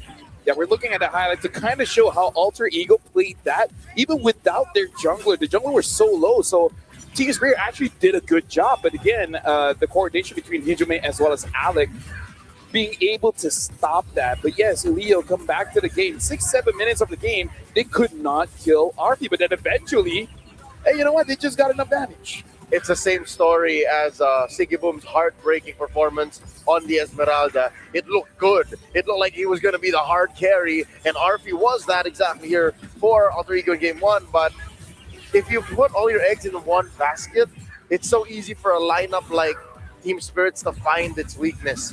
This game went up to, what was the total bill here? What was that, 26? 27 minutes? Around there, I didn't keep track, yeah. I think these fights last forever. Honestly, it's a lifetime, a generation. You can probably tell your kids about it, but by the time it ended, I'm guessing it was closer to 25, right? I mean, it's 24-45 here, so still within means. But at the same time, I will admit the AE, they kind of dropped the ball on this one. Yeah. Halfway through the mid-game when we were expecting to see the power spikes coming in from RP, who was doing a phenomenal job against Hiko. He was absolutely destroying him in this lane. The problem is that once Hiko gets to that power spike, he's got that full build. He can basically 1v5, assuming he doesn't get CC'd. And honestly, I kind of feel like Sunset Lover probably did a lot of damage as well. That's how we saw RP got chunked down with the Wishing Lantern, the Divine Glaive. And considering that now Jushin does a lot of damage, the more tankier you are, considering there's a lot of tanky heroes here, then, you know, it does make sense. We're going to be looking at the numbers here just to see that. Oh my God. That's ridiculous. It's all Bomba. It's all Bomba. And then let's make the comparison. Look down at RP. He's not too far away, but the damage taken from Bomba is wild. And damage dealt. They're mirrors. They're literally each other for their teams. Bro, like, the EXP doing the most damage and took the most. Look, I've never seen almost 500,000 damage taken, especially in the competitive scene. Yeah, and better yet, how does Hijime have even less damage than everybody on his team, on top of the fact that Sawo has doubled the majority of them as well? 20, yeah, no, it's pretty wild, yeah. I mean, under 89,000? Oh, sorry, that in terms of damage taken, I was looking at Alec as well as Sawa, my bad. But overall, I would really, really hope that for the upcoming draft, if we are going to see something similar, the damage profile needs to change, because it's so much easier for Kid Bomba to say, give me a Radiant Armor, and honestly, that's about all I need. That and the game plan. They have to have a straight up game plan of, this looks like Game 1, the draft was, yeah, we win fights, we take objectives, that's it. There has to be we do this at this time, and if this doesn't work, you have a plan B.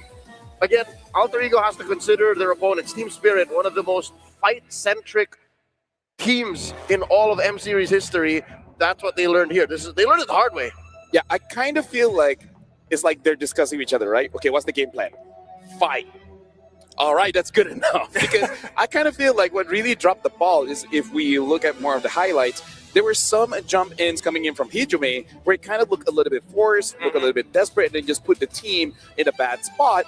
And then just, we see Kid Bomba get onto Hijime and be like, do you want to do damage or do you want to run away? That, and I think Yasuke and Alec have a lot of overlap. They went too hard into the front line utility, crowd control initiation department, and they kind of lost out on pushing power. They kind of lost out on backline protection. They kind of lost out on just wonton vision, right? Because for Team Spirit, the reason why they were able to hold out to a point where they could come back is Sawa was flushing out brushes. Sunset Lover were doing the same thing. That allowed for Kid Bomba and Hiko to come online. Yeah, and that's why I feel like it was more on AE who dropped the ball than TS playing out of their mind. The one that I will say, Sunset Lover, he played a near-perfect game. Don't mind me mentioning that. Because with him and Sawo together, they made sure that not only the peel was good, but the zoning, they noticed all the small details. Hey, Yasuke got out of that fight. Sawo disengages to chase him to ensure that he doesn't get back in. Because out of the 3 fights, the last 2 is where we see the biggest adjustments from TS. My heart goes out to Yasuke. That early Guinevere, folks, it came in first pick, red 1 and 2. I don't think this hero has ever come up that early, and that's for a reason. And if I remember correctly, I kind of feel like Guinevere has only won twice. The entire M7. One of them was in the hands of Yazuki. Yeah, so yes, still not an amazing track record here. But I honestly agree with the assessment coming in from both of you. I feel like, yes, having this tanky, unkillable battles is extremely entertaining to watch, but at the same time, the damage profile, right? It has to be there. And Hijime is okay if he's not touched at all, but Kid Bomba made that a problem. Speaking of, in case you guys don't want to run into the issues of not having enough damage, well, make sure you guys get the AI insights from the Realme 15 Pro. And here's the thing, it has win rate predictions, analyze goal items, and lets you know whether your draft is going to have enough damage or not. It really is like having a strategy coach in your pocket, AI gaming coach for you. And in case you're using a hero where you can just preset the combo with just one tap, the consecutive skill feature will unleash the full combo. It guides your strategy and elevates your execution. And as a full AI-powered edge from prediction to performance is the complete package. You play, we carry, and that is the Realme 15 Pro, the M7 official gaming phone. And again, looks absolutely amazing, Gideon. Yeah, absolutely amazing. Definitely something that everybody should be able to just, put in their pocket, walk out of the arena and call it their own. And here's the thing, we saw huge V on stage, but now we got to call in a mini V. Where's mini V, right? We want to see where the cute little guy is. Oh, here he is. Dude. That was him. That wasn't me. Hey, you know what, V? You are amazing. So, V, do you have anything to say to the audience here? V, come on. Don't be shy. Don't be so shy. Don't be so shy. Give it your best shot. Nama saya V. Saya datang dari Visa, brand yang menghubungkan seluruh dunia, dan saya adalah maskot andalan Anda. Tugas saya adalah membantu pembayaran yang cepat, aman, dan cerdas. Belanja perjalanan atau transaksi kecil sehari-hari bersama V, Anda selalu tenang. Mari kita mulai bersama kehidupan cashless yang lebih praktis dan menyenangkan. Sampai jumpa. Thanks, V. I don't know how you do it every single time. Okay, you're reverting back. Don't throw a tantrum at me right now. He doesn't like you right now. Man, I raised my voice one time. Just one time. He's okay. V's Indo is actually kind of good, but kind of like bridging towards Malay. It's the accent, right? The accent. But here's the thing for you guys at home. You guys can play more MLBB because the MLBB Rising Open is open, right? The MRO Season 5 is back. Still open for everyone to join. Bring your friends, family, enemies. Kind of doesn't matter because now it does have major upgrades. You guys can earn hero power from victories based on your weekly championship and rank. So yeah, make sure you guys team up because the rewards are stacked. Win or lose, earn MRO coins to redeem permanent skins, exclusive F-top orders, and more. Climb the weekly championship to qualify for the championship. Win big prizes and keep the M7 passion alive. So now, Leo, after watching that game, we do see the alter ego. They can play the Indo style, but what do they really have to prepare going up against Team Spirit? Because they clearly like to fight as well. As much as we enjoy the aggressive, brawl-centric playstyle, maybe introduce a little bit of macro. Maybe introduce timing-based strats because it's clear that Team Spirit have already introduced that into their tech. So Alter Ego, respect that. And again, plan a little more long-term, wide. I'd say because Team Spirit, they're not playing just for the now. Yeah, you kind of have to have plan B, C, D, just in case something happens. But now we're going to see behind the rise of one of the teams to really see what has been going on with them throughout this M7. So let's check out the video. It's another maniac for Calra. They take out the Dragons of EECA. I was really fed up because we had a 10K goat lead. We didn't manage to win that game. And I already felt like this game was in our pocket. When they had the 1-1, it was so easy for them to close out the game. But when we had the 1-1, it was like super tough. I got very upset, very mad. And I think it's normal because you just lost. But we didn't have a series after that as well, so there was nothing like to calm down to.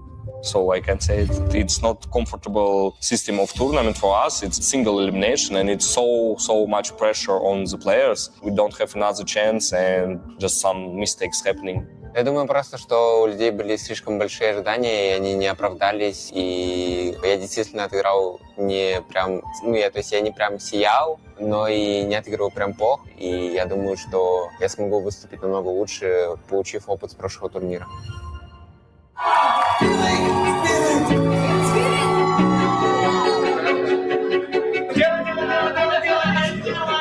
For me, it's like that we improve every time when we come to an international tournament. M5 was pretty lucky, in my opinion. We get really lucky. We just get better and better, you know? So I just hope the same for M7. Maybe we can break the top 3. Maybe we can become champions. The only thing I know is that we just have to try our best, and whatever happens is going to happen.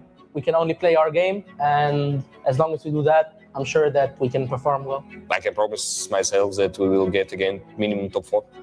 I'm not thinking that I will make any promises to myself because everything is up for grabs, you know? And promises just make you stress, they make you nervous, and empty promises is the worst. So the only thing that I promise myself is that I'm going to play my best, and everyone does the same, so we just go in M7 with that mentality. Kid Bomba is not just a player. At this point, he's a philosopher as well. Empty promises hurt the worst.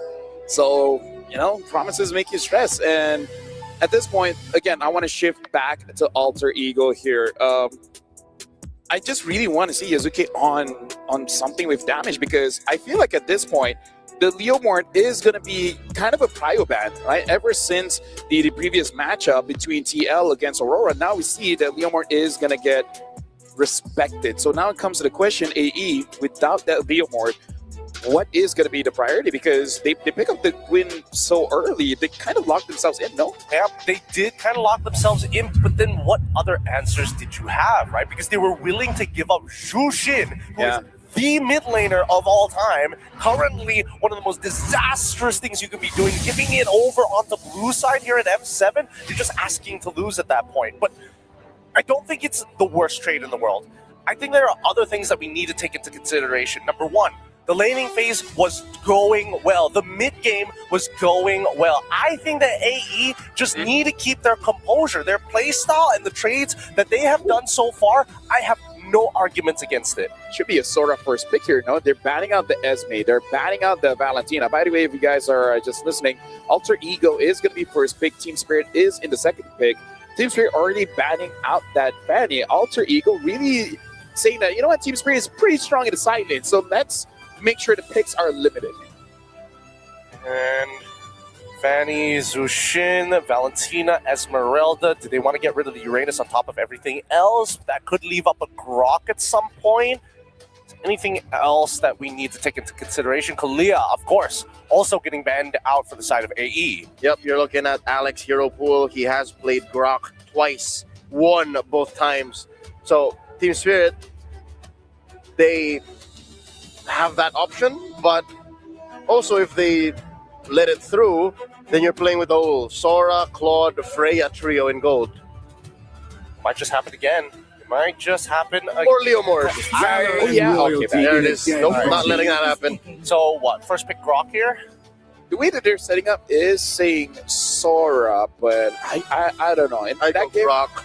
Yeah, I feel like Grok not only gives you a lot of prio, but they go for the Eve. Quite interesting first pick here. Okay, I mean, regardless, Eve does pretty decently into the ground. Oh, you tech charge? I dropped the real world manipulation to stop the follow-up, even though I'm not able to kind of like tap on my screen for a little bit. But now, the response coming in for the side of Team Spirit, the Khalid alongside with the Freya. If we don't see a match of energy here from the side of AE, especially against this Khalid, they can basically get away with any mid laner, even if it's like Selena for all intents and purposes. So now, honestly, with having this kind of opener, it kind of seems like Team Spirit wants Alter Ego to pick up that Sora, and then maybe they will have kind of the same problem where they don't have enough damage. I feel like Sora might be the pickup for Alter Ego, but then what's next? Do you want to pick up Alex Hero now, or make sure you get like a Yi Sun Shin so he doesn't get banned out later on? I think they have to pick Alex's hero. The Yishin Shin is kind of give and take, honestly. This means that for the side of TS, they see exactly what they want to do. They have a potential answer to whatever comes out into the gold lane. They have multiple threats to attack the real-world manipulation. Now, it's a matter of how do we make sure that this Grok can't do whatever it wants? How do we tax it? They should pick K-Bomba's hero here. Or, given that there are so many options like Alice, Lapu-Lapu, Uranus, maybe let it through? Don't bother with it just yet, because you see a Yushin, you want to counter with Uranus. They let it go. They pick their mid first. All right, they're matching range with range. Kimmy into the Eve. Okay. I think the Kimmy is kind of okay. It's a little dangerous, but it's more lane-oriented more than anything else, right? I think there are certain expectations of the side laners, and especially for Sawo to actually use that Raging Sandstorm to cancel out the RWM as soon as possible, but the tech charge is always going to be the problem. I want to see if AE is even considering putting Nino on anything else other than the Sora, arguably Arlet, arguably even the Yuzong at this point, because now you've got some valid targets, and I think the CC is going to be extremely important to keep this Freya down. Is it weird for me to say for Alter Ego? I kind of want them to get a hero that can dive, but not dive too hard. Because I kind of feel like sometimes they just overextend. Like, for example, I feel like Lapu is safe enough. Something like a Yuzon is kind of like all in. If you're in a bad spot, it's like, well, what to do? Give him Benedetta then. Give him Benedetta. It's one of the few heroes that you can like really overheat with and then kind of just get out whenever you feel like it. Another option that you can... Is bad. You know what? I respect it. I respect it a lot. Is there the follow-up with... I mean, Esme is already gone, so that's all the fixed sandbags out of the way. Do they get rid of Sora at this point? If Team Spirit are ready for it, then maybe it's time to give Kid Bomba that Yuzong. Just, put Alter Ego up against the wall and say, we're going to match point if you can't solve this. Actually, it's just Phobias. That's it, no? I think that Lapu is probably better in this particular situation. The anti-CC is really, really good against the tech charge, and more importantly, that way it opens up options for Freya to not necessarily participate in the fight, right? You can use Lapu as a means to show face first, ban out the Yuzong, lock in the Lapu. I like this. Desperately needs. It would be interesting if AE bans the Lapu and just be like, all right, let's see who has a deeper hero pool. I wouldn't do that against Kid Bomba. There's so many things left out there for him. Real quick, let me take a peek, take a gander. I would choose my own. Yep. Yep. So you pick up the Lapu here, right? Yeah, Kid Bomba still has a glue. Valentina has been banned out. Steal Sora. Oh, yeah. Yeah, there are quite a few options here. There is the option of just taking your jungler now and then saving the last pick to potentially counter whatever Alter Ego wants to pick up. But they ban out the Arlet. I wonder what actually Nino wants, because if the Sora is open, I feel like they might just default to that. Come on, please. Give Nino, like, I don't know, Benedetta. That would be so sick. This is like the perfect situation where you might actually want it. But they're going to take the Sora. Okay, so now that he doesn't have Sora, come on, Nino, give him the signature. Freya Kimmy. CC Lapu-Lapu. Yeah. Glue. CC Lapu, glue, or maybe if, I'm not sure about the Phobias, but they might be thinking of that as well. Have a CC and then just have someone that can kind of frontline. I don't mind the Phobias, but we're going to see it a lot of the time. The Phobias is like, oh, I'm holding, I'm slowing them down, I'm making sure that it's difficult to get in and out of the fight, and then you realize, like, where's the rest of my team? Oh no, I can't run away. He's highly dependent on everybody else to kind of get him in and out of situations. All right, now the timer is going down. We'll see what will be the final picks here. They pick up the Phobias as well as the CC. So now what is going to be the jungler here? If they're going to be picking up an assassin, we got to look forward to see how the Grok as well as the Phobias kind of push that away. Wait. Boxia open? And Fred is open. Yep. This is a lineup that can afford a utility, I think. Do you just go Boxia? What's the better peeler? I feel like Fredrin's the better peeler, but Boxia kind of opens up the early game a little bit more.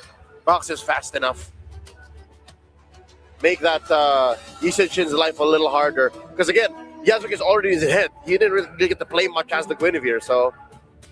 Well, right now they locked it in. It looks like it's going to be the Harley. Oh! You know what? Shout out to M7 really putting Harley on the map here, being used by multiple different junglers. Wait, not once, I believe, if I'm right, has One Shot done this. At least on M7.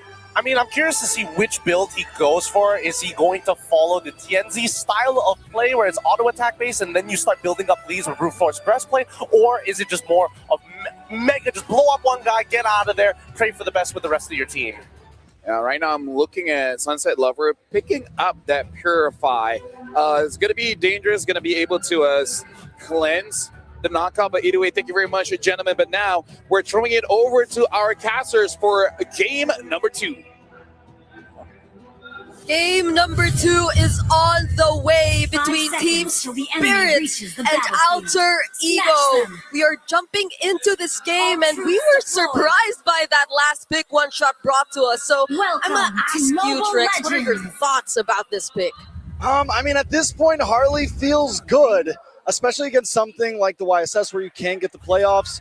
It fits a composition where you want to try to get ganks early on, and we do know that in the last game, Eco had a little bit of trouble against RP, so I'm expecting to see One Shot attack these off lanes early on, quickly, look for pickoffs, and give their offlaners an advantage. Yep, I feel like there are just so many ways for you to help One Shot in terms of pressuring Alter Ego, just diving right onto Hijume and those other heroes you could expect to be in a bit more safer position, and that includes Yasuke. But at least for Alter Ego though, I think the Grok Eve 2 is such a commendable duo you have to consider in the mid lane. But looking at the emblem so far, is there anything you'd want to point out? I mean, the pull together from Hijume, plus the cooldown, we're looking to be able to use these skills as much as possible to keep on moving. On the other side, Team Spirit, I mean, nothing too out of question. Sunset Lover looking for damage, looking for items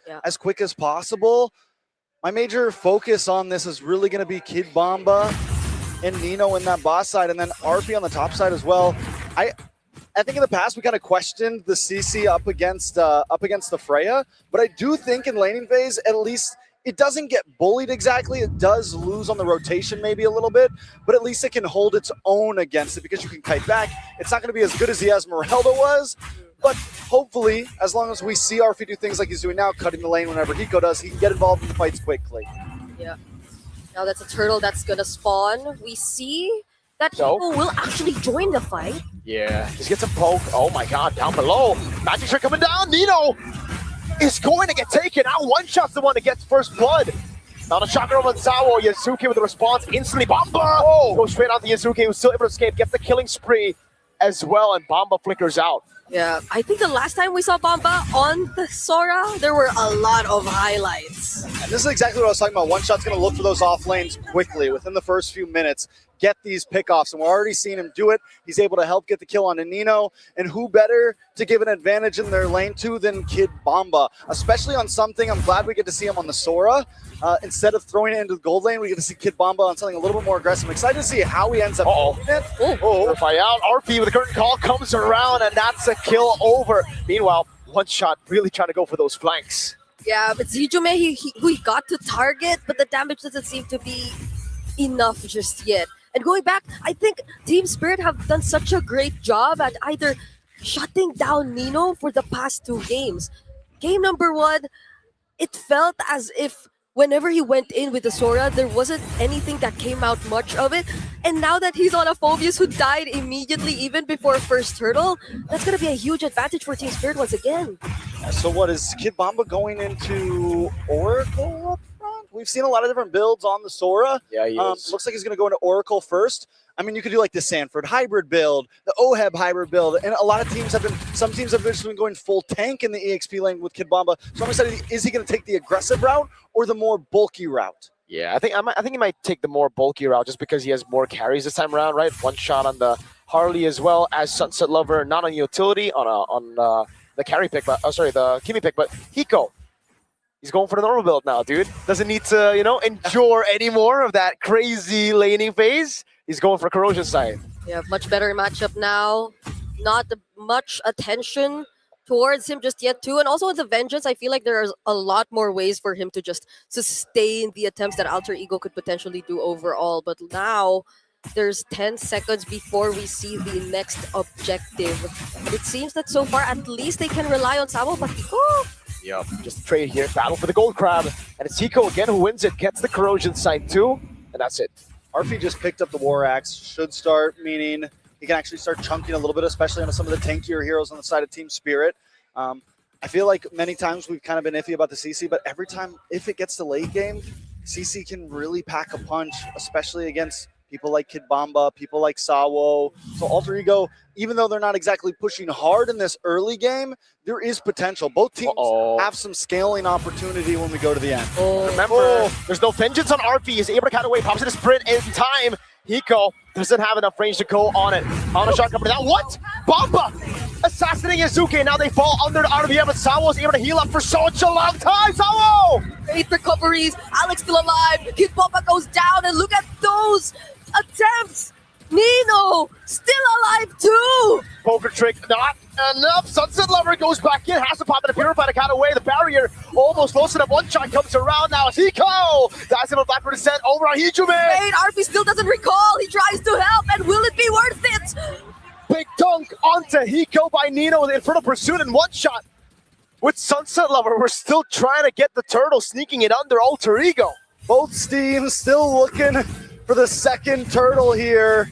One shot was too far up top, and Alter Ego trying to take advantage. One shot on the back line, completely zoned. Nino jumps in, Yasuke able to secure the turtle. And now it's Sawo holding the ground. It's the damage from Yasuke and RP. Yep, Nino zoned out the other members too, but RP might just go down next. Sunset Lover will his range reach. Traction pulse, but he still survives. Yasuke too trying to fight back, but there's an RWM to help him finish the kill.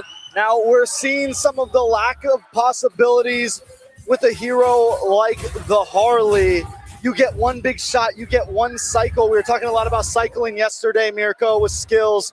Once that's it, he can't do much. He has to back off, and at that point, it's a 5v4, whereas in these second, third turtles, Yasuke can re-engage, come back, re-engage, come back, and continues to output damage. That's why Alter Ego built this composition after watching what Team Spirit did to them last game. It's like, all right, Team Spirit are looking for like crazy team fights. So we're actually good at this in MPLID. We're actually good at going for these chaotic compositions. So why don't we get the Phobius? Long team fight, cycle of skills, try to get past the Spirit cycle. Yeah, and it feels like this lineup itself kind of makes Team Spirit surprisingly a bit more passive in terms of gameplay. Yet you do see the attempts from one shot, but that's the tech charge already forced out of Alex. Oh, down bottom though. Wow. He gets out. That is surprising. I thought for sure he's going to be picked off, but he has to burn out the flicker, and Alter Ego get a free turret. The damage is actually getting through Hijume somehow. So at least it's a bit clear who Team Spirit might want to really go after during these kinds of scenarios. That was also the flicker that was forced out, so that could be big. I mean, at this point, Alter Ego Esports feel comfortable, though. Taking a look at the items once again. Kid Bomba did lock in the Oracle. Might be looking for a little something different after that. On the other side, we already have Hunter Strike and going into Endless Battle for Yasuke. So big damage on that side. The only one ahead right now on Team Spirit is Sawo, and it's barely anything. The gold lead is in all the right hands, I feel like, for Alter Ego. Yeah, at least they'll get that turret down bottom, though, and they can gradually set up for the coming objective, but they're getting poked so well. The range is no joke that you get to see from Alter Ego, and even the jumps coming in from Nino. They know that they're still in the purple buff. Yep. Wave in the bottom lane already pushed in. Hiko, he was trying to go up top to go for the wave, but Team Spirit are recalling him back. I don't know, a bit indecisive there. Hesitation from Hiko going back and forth.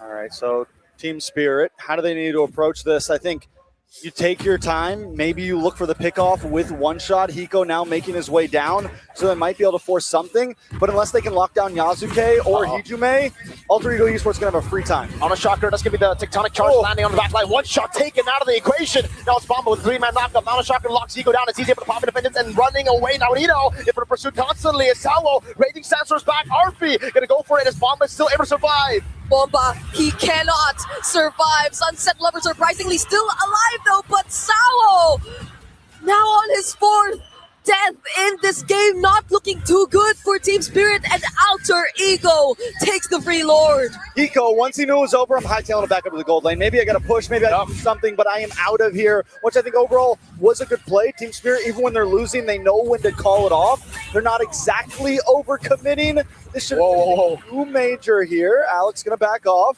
but still, my major problem is one shot off.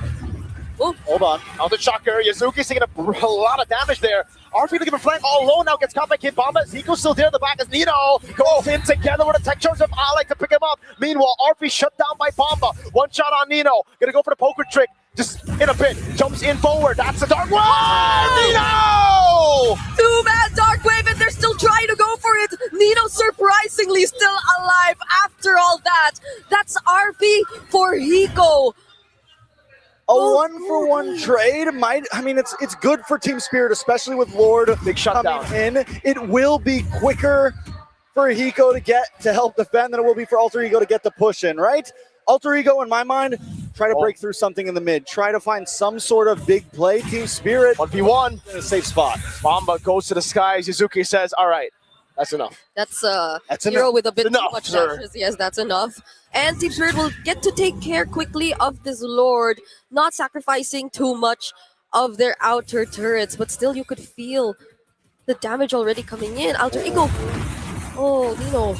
So brave with all those flickered dark waves. Yeah, he loves that, man. And in Indo, at least in Season 16, when it was still the Phobius meta, he had the most picks on Phobius. Oh, so it's a signature. Thing, yeah. Oh, RP, what? Oh, he's taking a whole deadly magic. Oh my god, he survives for a bit, but Bomba takes him down. Now gets caught with a mountain shot, but Hiko's jumping in as well. Orange Rock taken by Hiko. Now it's Alec looking for the play. Has the tech charge. Dark Wave landing on Hiko. They can't find the barrier just yet. That's the tech charge from Alec. And now Nino jumping in onto the backline to Sawa with the flicker raging sandstorm, catches two. Alec with a flicker out still survives. But under the turret, Sawa does not. And Alter Ego are forced back. Team Spirit, they defend with the help of the Holy Shield. Yeah, but I wonder what the call was for RP at that moment. He went 1v1. Just got nuked. One shot. So at this point, but Alter Ego still I mean, it wasn't the type of turnaround where Team Spirit now equalizes the gold. Alter Ego still holding strong. But it's deja vu, Trex. Like, the same thing is happening. Yes, the lead isn't changing by much, but Team Spirit are delaying to get to the item power spikes. Yeah. The third item just gets in for Hiko. Is that the one that mattered? He can finally start playing. A lot of this is going to come down to how one shot. I've been talking about one shot the whole time on this Harley, and I really want to keep honing it in. It's going to be about how he approaches these Lord fights. Yeah. The timing. Divine Glaive, there you go. Divine Glaive finally does come in, but he needs to pick and choose on timing, because if he comes in like he's a YSS too early on, then they blow their chance at the retribution, right? One shot. But he might find someone here. He was able to almost kill RP. Magic and a poker trick now. The hat trick coming down. Nope. Hello. He jumps away from the curtain call. Oh, one shot gonna be there. Nino goes for the trade. Sawo now caught in the Dark Wave. Up top, what happened? Ego just fell. Meanwhile, in for the pursuit from Nino. Egypt gonna go for the chase as well as Nino tries his best to get closer. Bomba jumps onto the brick wall. That's the brick wall. That's Grok. Yeah. Alec is the brick wall. It's a 1-4-2 though. Built like a brick wall. Alter Ego definitely have the upper hand here. Yeah, One shot's not there. They have to just rush the Lord here. No retribution for one shot, and they have enough of a brick wall to stop Team Spirit from trying to come in. Another Lord marching down. This time they need to take the approach a little bit differently. You can't have someone getting a one shot by one shot on your way in to knock on the door. If Alter Ego can take this one a little bit slower, there's a better chance at pushing through an inhibitor. Yeah, because earlier it did feel like they could deal with RP or at least put him down to a significantly low HP. I'm not certain if he already has in some of the stacks or if he does even have the Skype charges. Yeah, but this is going to be a siege that Team Spirit definitely has to defend. Yep. Lord charge in the mid lane. Sawo trying to hold the angle. Dark Wave on two with the Void Blast as well, but Nino holds the Infernal Pursuit. Doesn't want to go in too aggressive. Mid lane baser already cracking. Dark Wave now with the real world inflation as well. Sawo is able to walk up, just zoning them though. That's another base turret, and it's the far lane. So Alter Ego, they got what they want, they back away. Not even gonna force that turret down bottom. They didn't deal with the waves just yet. That's literally what they wanted. Alex still not letting go of this though. Will get revealed by the Magic Sentry. He doesn't even care. If he He's doesn't. part of that push now. Oh, Listen, one he shot could cares. take this to his face, though. It's not a problem. He's a bulky boy. He's a tanky guy right now. It's a brick wall. He's a brick wall right now, and a couple of cards aren't going to go through. Alter Ego, though. With this, they played it much safer than last time. They back off. They don't need to push in. They're Oh, in holding position. Traction pulse actually threads the needle there. Okay, such a close call. It seems like they still actually might want this turret down bottom though. Yeah, they really do. Eco has to use it defensively. The Valkyrie said, but Alex! Oh no, he goes for the tech charge, way too aggressive. Eco turns it around on Yazuke with a vengeance, and he gets a double. Kid Bomba with a set. Just when I was hyping him up. Just when I was hyping him up for not going too deep and backing. You don't need to do that anymore, Trex. Welcome to my world. The curse is real. That's only the second time we see Yazuke, or the first time we see Alec go down after playing such a phenomenal game on this Grok. Now he's 1-1-1-1. Oh, he's 1-1-1-1. Did he have the immortality earlier already? He did. It got popped, and then his health bar got popped on top of Rock it. still has the immortality. Yeah. It's on cooldown though. Down. Oh, Now looking for the entry. That is so big. Flicker on the eve. Sawo can just Radiant Sandstorm. Are they really going to use these resources on him? I mean, it's 25 seconds still Lord. I think it's a decent play for position, right? I never realized Sao was on a 0-6 stat line already. Yes. It seems like had a rough one. Yeah, he's always getting bursted down by Alter Ego here. You know. This is the second Khalid game. He played Khalid last time too, didn't he? Yep. Now he's 0-6-7. 6-7. I didn't even read the last number, but It goes 3-4. You know 3 + 4 is, right? 7. 7. And what's 1 + 2 + 3? That's Sunset Lovers KD. 6. Okay. So Sunset Lover plus Hiko is? Sunset Lover plus Eco is 7. Yes. Yes, Exactly. there you go. Well done. Third Lord of the That's game, by hard. the way. That's hard. Okay. Third Lord of the game. Oh, what is he doing? Okay. Mofel is unhappy. Okay. Anyway, I do feel like Team Spirit will be a bit unhappy with this too. They lost the Lord, weren't even able to contest just because Sao wasn't available to help them get some information. And one shot, it might be a bit more difficult for him to find the right angles this time around. When we talk about how Yazuke has 3,600 more gold. Yeah, it's tough as a Doesn't Harley. matter at this point. It doesn't matter at this point, but still, it's a pretty insane number right there. Hold on, Alec. The side. Oh, God, Alec! What a tech charge! Finding one shot now. Sao with Radiant Sandstorm backwards. Hiko and Bomba goes in. Over on Nina, but able to survive. Hiko, or to use a vengeance. Kid Bomba will fall. That's a counter engage that was unsuccessful for Team Spirit. Now 1 by 1, they're going down. It's only Sunset Lover and Hiko who's still trying to fight. That's going to be the kill over to Sunset Lover. Hiko losing immortality. RP still there. Yazuke will go forward with Traceless. Now it's Sunset Lover over on Nino. And Yazuke goes over the base. That's the immortality bomb with Alter Ego. Equalize in the best of 5. 1-1. After a rough first game, Alter Ego equalized the score 1-1. And honestly, Team Spirit didn't make it easy on him. Alter Ego definitely had to work for that one. They made less mistakes than last time, and because of that, they were able to close this game out in a very clean fashion. Per usual, it looks like we could be going the long haul, guys. Yeah, I am pretty sure we are not gonna go home early today. And I'm also pretty sure that one death that the Grok had was immediately taken back after that game-ending play he did towards One Shot. They need not worry about One Shot anymore during that moment because he was the first to go down and everything else followed for Alter Ego.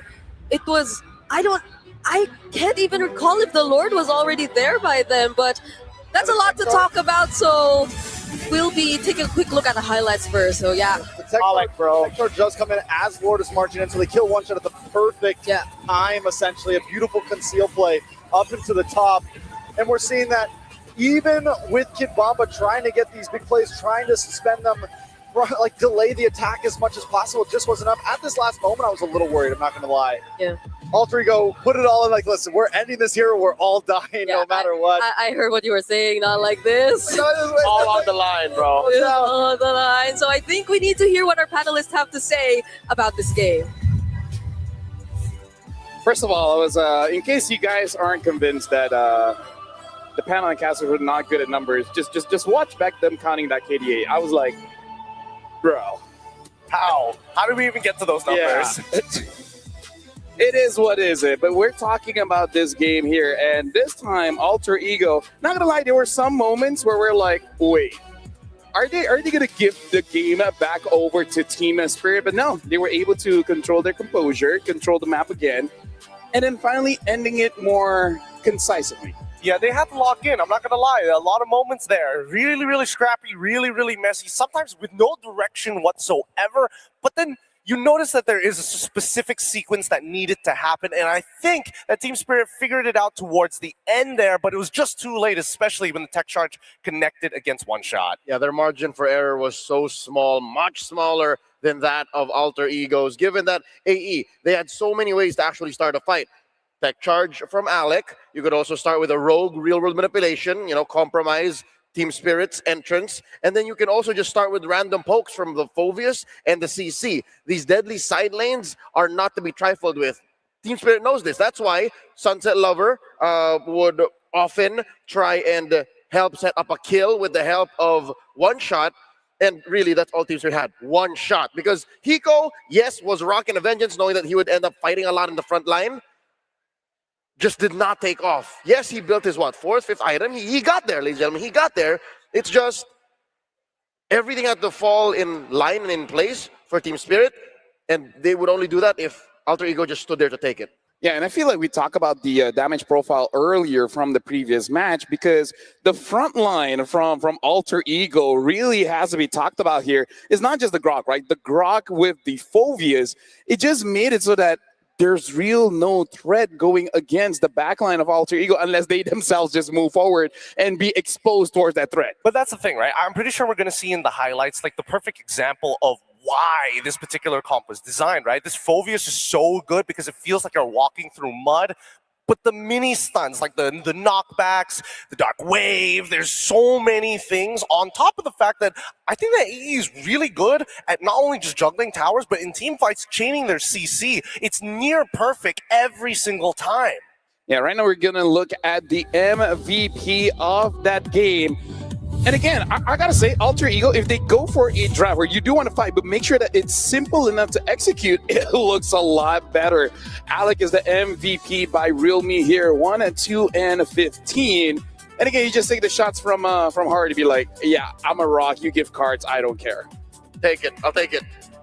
Even when he fell, that weird one death he had mid-game, I think that was worth it. He ate a lot from Team Spirit at a time where Team Spirit could not afford to throw out that many just for the singular roamer of Alter Ego. One more thing to consider is the fact that his Rampart compromises so much. You're looking at Sawo's, Khalid Sawo, or Sawo's Khalid. I was going to say it right all along. You're looking at that Khalid, which is one of the main sources of vision for Team Spirit. It's made all the more harder for him to just go around, use his Sandwalker by a single skill. So consider that. With one hero, he does so much on the offense and the defense. Yeah, it's so much and more so. How many times does someone actually have to use the Raging Sandstorm to get out? Like moments like this, right? And I'm pretty sure we're going to see a couple more as Yasuke generally is able to kind of walk around the entirety of the team. As smaller mistakes occur, I would have wished at the very least we saw that one shot was able to kind of diverge from the path. I feel like AE, they had super good reads on where he was on the map with minimal information and at almost zero cost. Looking back at the draft here, it's amazing to see that they have a lot of ways to engage, but more importantly, they also have ways to disengage, because we can see how if a fight actually breaks through, it really is on Nino as well as RP to kind of make sure that they don't go away, right? So start out the fight, fine. Alec, Hijime, try to start something. And then when someone actually engages, Nino is there to be like, yeah, try to move. I'm just going to keep on knocking you up. And I like RP's select choice of sprint on the CC. It's so good. There's no one to stop you from running through. Just run. The difference between the faster cooldown of the sprint and the flicker made a world of difference to end this game much, much quicker, denying Team Spirit that inevitable comeback. So ending it at 17:34, definitely a lesson, because last game ended about 8 minutes more at 24:45. AE said, no, never again. Honestly, like looking at this game, just slightly worried about one shot on this Harley. Like really not performing all that well. And I feel like with the build that one shot had, basically almost full build and still not able to deal a lot of damage over to Alec, this really seems like a hero where unless you get the right target, you're kind of not doing much. I think the draft also kind of influences this. I'm trying to look for the first time we saw a successful Harley. I'm pretty sure the damage was more burst. Sunset Lover could not deal enough magic damage to complement and make that deadly magic actually deadly. Yeah, and that's the thing, right? The way that AE was playing, a lot of their fights were full-on team fights, and moments where you see members who were targeted by the deadly magic, the body blocks were coming in from not only Nino, people like Yasuke would get involved, people like Hijime would get involved in these small moments, even sometimes when they are the targets. Arfi, this is why, exactly like you mentioned, the sprint is useful. Okay, so in hindsight, it was slightly more DOT than burst, but it's definitely easier to use DOT. This is the Kimmy. The Eve was the debut combo in mid by Aurora Gaming. So it's easier to swipe away and to deal damage with the Void Blast and the Void Crystals than it is to get an actual bead on your opponents with a Kimmy. So my point stands. I think it was really, really hard for One Shot to get the full potential of this hero. Yeah, so I kind of feel like for both of these teams, because they do like to fight, you kind of have to go for a composition that's kind of straightforward, where it's a bit weird, but you have to be honest in the sense that you kind of don't want to trick yourself as well, because this does seem like teams that are very micro-centric. I would say Team Spirit has a little bit more macro, but again, in essence, they like to fight. Yeah. Right. So make sure that you have all the options to actually stop your opponents from doing things, and that you have enough damage to actually get a kill if someone actually gets a good catch. Yeah, I think that the slight adjustments they probably could have made here is now that they see, hey, we have to make the trade, the Grok, Sawo, you're going to get this Khalid. There's going to be a lot of moments where you're going to get blocked off. How are we going to get around this now? They might have to go into Gatot, things that actually has some large form of disengage for the entirety of the team and not just for one person. I think it's also time for Hiko to adjust. 2 games straight he's played the Freya, and 2 games straight he had to wait for that 3 or 4 item power spike. And sometimes, even if you do get that power spike, your opponent's lineup is just built to stop your tracks, even if you are rocking Vengeance, saying you're ready for that front line Royal Rumble. So with that said, maybe go back to what the breakout gold laner of M6 was more comfortable with, what he scored a savage with again this year. Get himself on a marksman. Honestly, I actually don't mind seeing Granger as well as Cho Opener coming in from Team Spirit. They look pretty strong in there. And I'm trying to see if I'm correct here, Bert. I believe that one of the most banned heroes against AE is that Farsa. So, that Freya. So I wonder if that's kind of just to make sure that Arfi doesn't get that Freya. But I agree with Leo, honestly. Like, get the Granger, get the Cho. That makes the team more decisive, because my personal opinion, that Team Spirit looks like a much stronger team when they just have a lot of bursts. I think they're much cleaner to watch, especially since their execution level is already so high. They don't usually miss their engagements as often, but if you're going to compare it to out of 10 fights, how many fights do they actually miss the engagement? Really 2 out of 8, and those 2 costed them game number 2. Yeah, by going DOT and by expecting that these fights will go long, you're hoping your opponents to make a mistake. Team Spirit, we know that you are veterans. We know that you have all of the experience on that half of the world as a monopoly. But here on the world stage, you want to gun for higher than top 4. Sawa said himself, you know that the teams that you'll fight know better than that. So you learned now, 2 games in, that you can't do that to Alter Ego. You did it once, but not in game 2, not moving forward. Yeah, and Alter Ego as well is looking pretty solid. So I kind of want to go back to what our casters talked about earlier, where Brick feels like between both teams, the evolution of Team Spirit should be more steep, right? They should be able to learn Alter Ego just a little bit faster. Now, here's the thing. The teams just now showed us an amazing battle for game 1 and game 2. It did go a little bit longer. So I believe we need a palate cleanser for a while before we even really jump into the game, because legit looking at both this team fight, it really is all about that draft. But for now, we're throwing it over down there where Rose is with a cosplayer. And I believe the cosplayer name is Dixon. Thank you very much to our panel. Hey guys, this is Rose. And we know that it's probably gonna be a long night, but the night is still young. On stage with me right now, we have a few cosplayers and of course KOLs from the EECA community. Guys, please introduce yourself. I think we could start with our very beautiful Odette. Hi, my name is Anna. My cosplay nickname is Heartbreaker, and I came here especially to watch the World Championship Finals. Wow, what about you? Hello, I am Dixon. I am a streamer and a sportsman. Hello, I'm Smetana. I'm a streamer. And hi, my name is Mirka or just Kate, and I'm a cosplayer for a long time. For a long time. You know what, girls? You guys look amazing. Tell us more about your outfits, first of all. Why did you decide on Odette? I really like adaptabilities. It's my main reason for choosing her. In my collection, I already had Winnie and Chichi, but recently I have Major Skin. Oh, you also like Cece. That's very nice. What about you? Why Farsa? It's so nice. Yes, and I have Farsa cosplay, and I love her very much. That's one of my favorite characters. I love her lore, and I just adore her design. It's very unique and very interesting. I see. And I think honestly, your cosplays are so pretty. Now, I know that you guys are in Indonesia. It is rather far from your home. But how are you finding Jakarta so far? The atmosphere here is absolutely amazing. I really love it. It's good? Yeah. Have you tried the food here, the local food? Food is really nice and it's good. It's good, right? A little bit spicy sometimes. What about you? Oh, actually, I love to be here. The people are so kind, are so smiling, so happy, and that vibe, it just making you love this place more and more. And food, yes, I love this. I love food from Asian countries, and here it is very fresh and very tasty. And yes, we tried some drinks, traditional drinks this morning, and it was really an experience. Wow. I love that you guys are actually really liking the Asian culture. Now let's talk to you both boys, okay?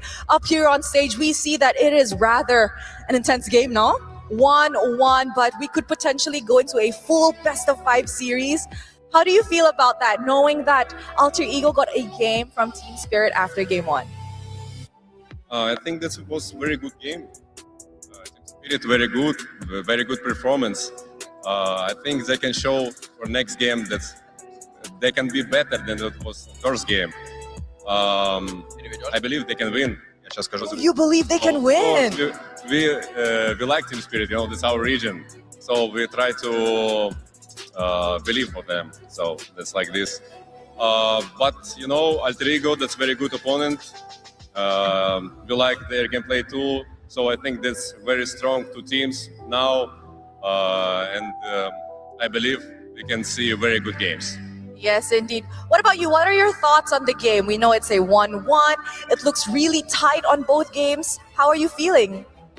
Понятное дело, что я болею за Team Spirit и желаю им всего самого наилучшего, но в данный момент мне очень не нравятся их драфты, их логика драфта, в частности то, что Хика не играет на ДК и то, что Савоч не пикает контроль. Но это их, так скажем, понимание игры.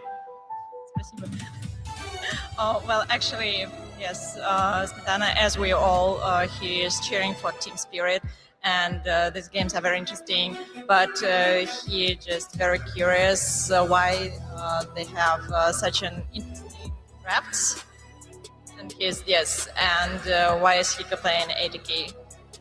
It's okay. We have another game to watch in this series. Now, Dixon, we see a full arena here in Jakarta. How do you feel watching your team, Team Spirit from EECA, play in such a full arena with everybody just so hyped about the game? Do you feel so good listening to the chants and cheers? I like this arena. I like these fans, and for me that's so amazing. Like fans, Alter Ego. That's very good composition with like their как это сказать, их поддержка. Fans culture, so that's very good, guys. So and this song, this like you always say like let's go alter ego. That's very good. So that's about team spirit. I think our guys can show you. You will see it. Just wait. Yep. Yeah. I think we're all definitely waiting. Thank you very much to everybody. Maybe we could perhaps give the last words to Team Spirit. Anything you want to say to the boys? Like good luck, have fun, anything? Yeah. Anything you want to say? Oh, okay. Just Oh, okay. Okay.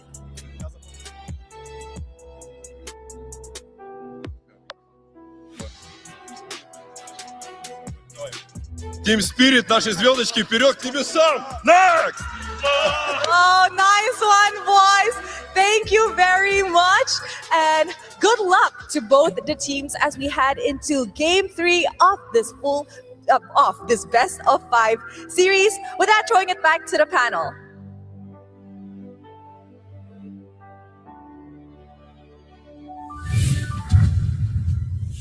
Thank you very much, Rose Dixon, of course, to our cosplayers as well. Looking amazing. By the way, you guys check out the chat, right? So fill us in, we haven't checked it out. So shout out to the casters. They're really helping us out here on panel. But yeah, 1-1 right now. The previous match was 3-1. For this, I don't know, it could go all the way. And funny enough, it could be very long games between both teams. I think going to match point will definitely put you in a sweet spot. It'll tell you, oh, this is the right tempo. This is the kind of draft that you need to go with, the kind of aggression. Whoever does that in Game 3 faster and sooner and denies the opponent the comeback should do better and might even take the whole thing. But what is more important? Is it going to be the adjustment or is it just purely the denial? And I think that's what we're trying to figure out here for this upcoming matchup, whether it's going to be even worth their time to adapt that much when small tweaks and big denials could just be the easiest answer. Hopefully both. As of right now, honestly, I kind of feel like the denial might be going for Game 4. I kind of feel like for Game 3, just do something that you know is going to look good. Because, again, there's a lot of people here and a lot of chance for alter ego. So you got to put on a show for the crowd. You know what I mean? You definitely got to put on a show, especially considering like the walkout alone as AEGO went back in. Man, this Indonesian crowd, they're making sure that they know that their boys are loved.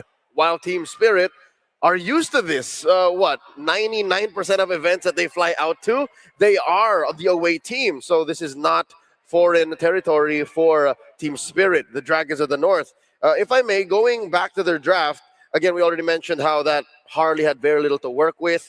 We talked about how maybe Hiko should maybe take it easy on the Freya. Yeah. Besides those changes, maybe also change Sao's Khalid. He played Khalid twice now. I mean, here's the thing, because we're talking about comfort, right? And if we're talking about comfort, we got to shout out Secret Lab. Even though we're not having the Secret Lab up here, it's difficult to bring it all the way up here. It's so high. But yeah, you guys can play better for longer with Secret Lab's ergonomic chairs, trusted by the world's best MLBB teams and talents. Whether you're enjoying a casual game or actually playing on the world stage, Secret Lab can elevate your game with tournament-grade ergonomic support, the very same kind that, again, the best of the best are using. So thank you very much to Secret Lab, and would have been better if we set up that comfort thing early so that we could just transition there. Look, I was about to set you up. Maybe Hiko needs to just sit down a little or something like that. Maybe Sao needs to sit down as well. But adjustments need to be made, something that Secret Lab can actually do, especially with its ergonomic design. But besides that, there is more to worry about, right? It's about reaction time. It's about understanding what to pick in the right times. Hey, here's the thing. If you're talking about reaction time, we got to talk about Acecraft. It's an STG built around adaptability. It has random skill, bullet deflection mechanics, and again, a retro cartoon style, all designed for fast, skill-driven aerial combat. So make sure you guys jump into Acecraft now for some nostalgic fun. And again, like legit, it's amazing fun. Okay, I died. It's all right. It's all right. I was not expecting for that one. And by the way, since we're talking about conversations here, you guys got to know about MLBB Academy because it has been fully upgraded. You guys can get personal weekly reports, understanding your pacing, your strengths, as well as weaknesses, because you guys can get a full match history for every big moment is recorded. You can also rate the trending topics and share your perspective. Like, for example, since Leomord is banned out, who is the top G in the jungle right now? And all of that, you guys can check it out on themobilelegends.com/academy. Again, make sure you learn how to get better and have a lot of interesting topics. So let's start with the topic here right now. Between both teams, it looks like when Kid Bomba is on this Sora, when he was on the Valentina against the Sora, he looks amazing. But it looks like in this matchup, he was not able to do quite a lot. Well, I think a lot of it just comes down to, what do you mean by a lot? What do you need him to do exactly? Because Sora, if he's trying to get your battle spells out, he definitely did. But there's so much CC. Every time he goes into his Cloud Shift form, he needs to make sure that he lands at least five instances of the ability so that he can get his ult. Without the ult, it's kind of dead in the water. This is tough. Even amongst all the fans, with the assistance, of course, our Realme Gaming ambassador, they're cut, down the wire. It's as close to 50-50 as it gets. I mean, given you have the whole home court advantage, still 45% of fans saying that it's Team Spirit taking this? Oh yeah, dude, this is quite close. And honestly, if you tune into Game 1 and Game 2, it kind of makes sense. But let's talk about the theme here, right? And the theme is that Alter Ego will get the early game. It's really on Team Spirit whether they can equalize come mid or late game. I wonder if Team Spirit wants to shake it up and try for them to get the early game. That's what I mean by putting something else in the hands of Sawa, because Khalid, he can go many different ways, right? We've seen great players here on the world stage play Khalid to an early game victory. We've also seen it play very late game. I'm talking about Lights last night, where he could, flank for days. Sawa's, it's a little different of a flavor. He's definitely looking for a comeback angle, and he's willing to throw himself and, body whoever gets in his way, but most of the time he's the one who gets bodied. So let's change the narrative. Maybe, prioritize... this is weird. How come Cho isn't as prioritized here in this series? It was banned in the first series, but completely snubbed in the second. Well, here's the thing. Now, most roamers, when you think about the draft, you're thinking about a hero that kind of answers multiple different things. They don't really think about the individual matchup when roamers are, I don't want to say body blocking, but marking each other throughout the map. Grok goes really well into the Hilda alongside with the Khalid, mainly because you can block off their angles. They don't have a lot of ways to kind of get over it. Khalid loses his ultimate when you do so. In the opposite end, I think all they need to do, ban the Grok, and now you have access to Hilda and Khalid to start messing with your opponents. And now with expanding rivers, again, I feel like both teams are going to be pretty strong for this one because they really do like a rotating around mid. And actually looking back at our notes, it's quite interesting when Team Spirit pick up Freya Khalid when the Grok is open. I'm just saying, I don't think that same mistake is going to happen again. Ladies and gentlemen, Team Spirit will be first pick, Alter Ego on the second pick. Team Spirit banning out the Fanny, the Uranus, as well as the Leomord. This time, Alter Ego.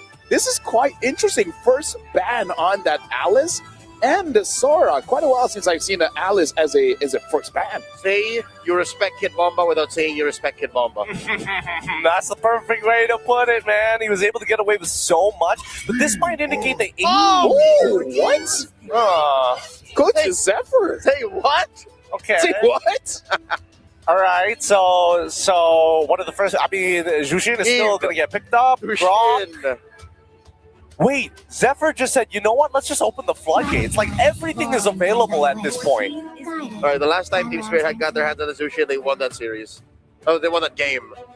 So this could be for the series, could be for match point. Gentlemen, here's the thing. If somehow Team Spirit, not necessarily, but if Team Spirit wins, I really want an interview and just ask, so Kid Bomba, 3 first bans for you. Do you feel loved? Do you feel appreciated? And they instantly take Freya and Esme as well. And be like, okay, Bomba, what else do you have? Yuzong. He's got Yuzong. He's got potentially Arlet as well, but I don't think there's much of a setup for him unless One Shot is willing to play a utility jungler. That, or maybe Sawo goes into something like Cho to be able to kind of trigger resets for the Vengeance. either way, it might actually not be that bad considering that the Freya is on the other side. Yeah, with the Freya here, you're almost like, what, 95% sure this is Gold Lane, Freya, and then Esmeralda XP. So now they can adjust, they can answer to it immediately. These are their Gold Lane and XP. I kind of feel like, honestly, as long as you have the Jushin, I feel like the Arlet still makes sense whether you have a utility jungler or not. So I feel like, again, Team Spirit is coming into this, be like, guys, we're in Indo, let's get some sambal. They like to fight, so let's fight fire with fire. Because if we're talking about fighting, we're talking about the early game. I would say for both Alter Ego and Team Spirit, they're setting up a draft that you want to say, you can fight anytime. You don't need to scale up. Once you see someone in front of you, as the Indonesians will say it, gas. Or, as Team Spirit would say it, davai, davai. With Boxia already gone, what else do we need to worry out for? Any ways to cancel this real-world manipulation, any ways to actually disrupt it will be pretty useful, but they're running out of slots to do so. They've already found each of the individual laners. Now, all that's missing is jungle and roam for both sides. But yeah, I'm just looking at Trex. There's a possibility that this game is going to be pretty long as well. So it might be a Trex thing. Just saying. This could be this could potentially be fast, right? Because if the jungle ends up being an assassin, something a little more, snowball oriented. Considering that we've already seen the Boxia ban on top of a Gwyn ban, I wouldn't be surprised if we get rid of Fred as well. Hold on, let's look at that. Eve and Jushin, in 10 games that they fought against each other, it's 50-50, 5 wins each. So quite interesting, this matchup.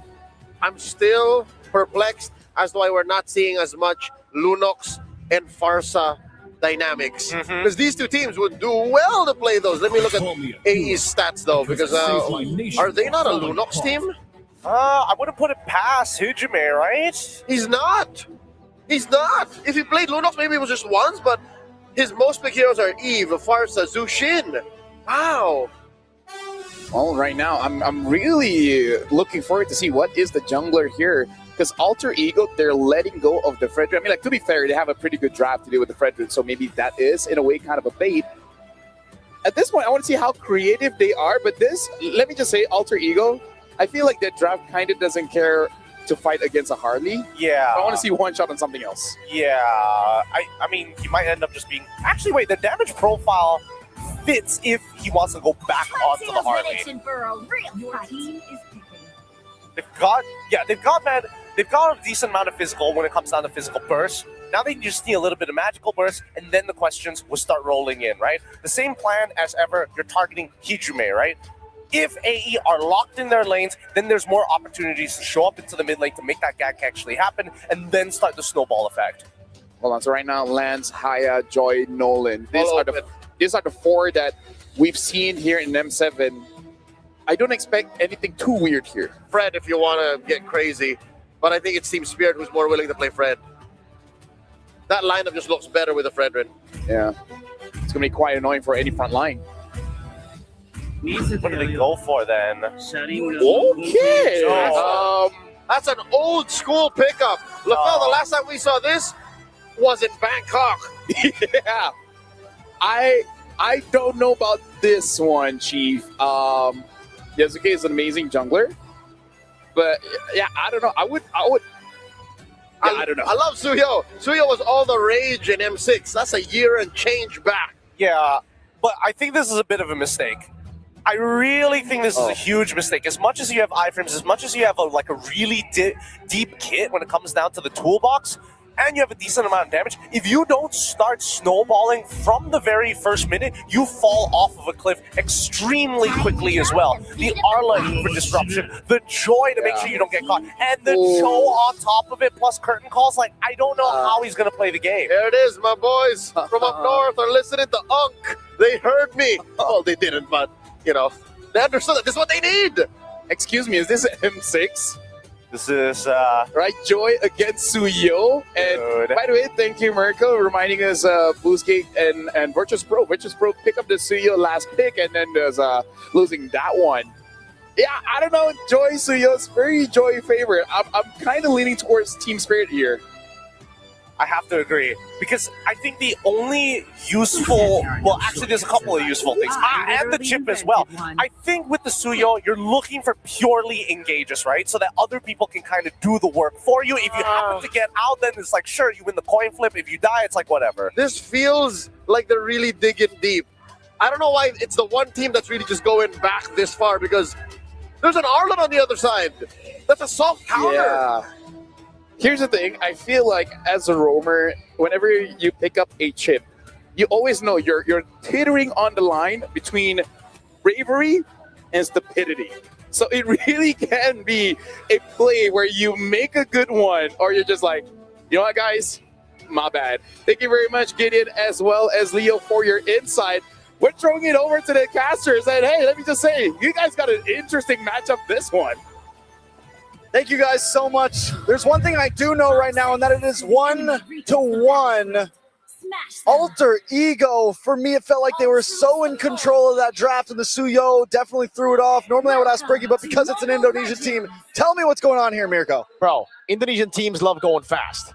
And honestly, when it comes to being fast, Suyo's very fast. Now, fast in the terms of how you get a snowball going. Your ganks are super quick. You have crazy amounts of dashes that sometimes it really is a curveball to the opponent because they want to play it safe, and then the Suyo just keeps on dashing, stunning, and especially with the chip, the combo was already there in the past. But it is weird, bro. I'll be honest with you. Yeah, but it's about being fast. That isn't like one shot a lot faster too, but No. It's a different kind of fast. He's fast in mobility. Yazuke's fast in going in, getting those stuns, and then boom. Okay. Oh, like that. Oh, they did that. One more hit.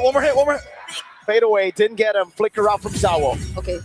So that's the one big play that we are going to be looking for if it's about Alter Ego. And I think this is also mainly because they did decide to go for a chip. So we do need those big ticket ults or plays to happen. So you could say that they've been successful in pulling off this lineup. But at the same time, it's not like Team Spirit don't have answers towards these potential setups that Alter Ego can go for. It's a single final slash that Bomba could just use against them if they do decide to go into the shortcuts. And Hiko, there's great punish that can come from the curtain calls as well as the knockups from Sao.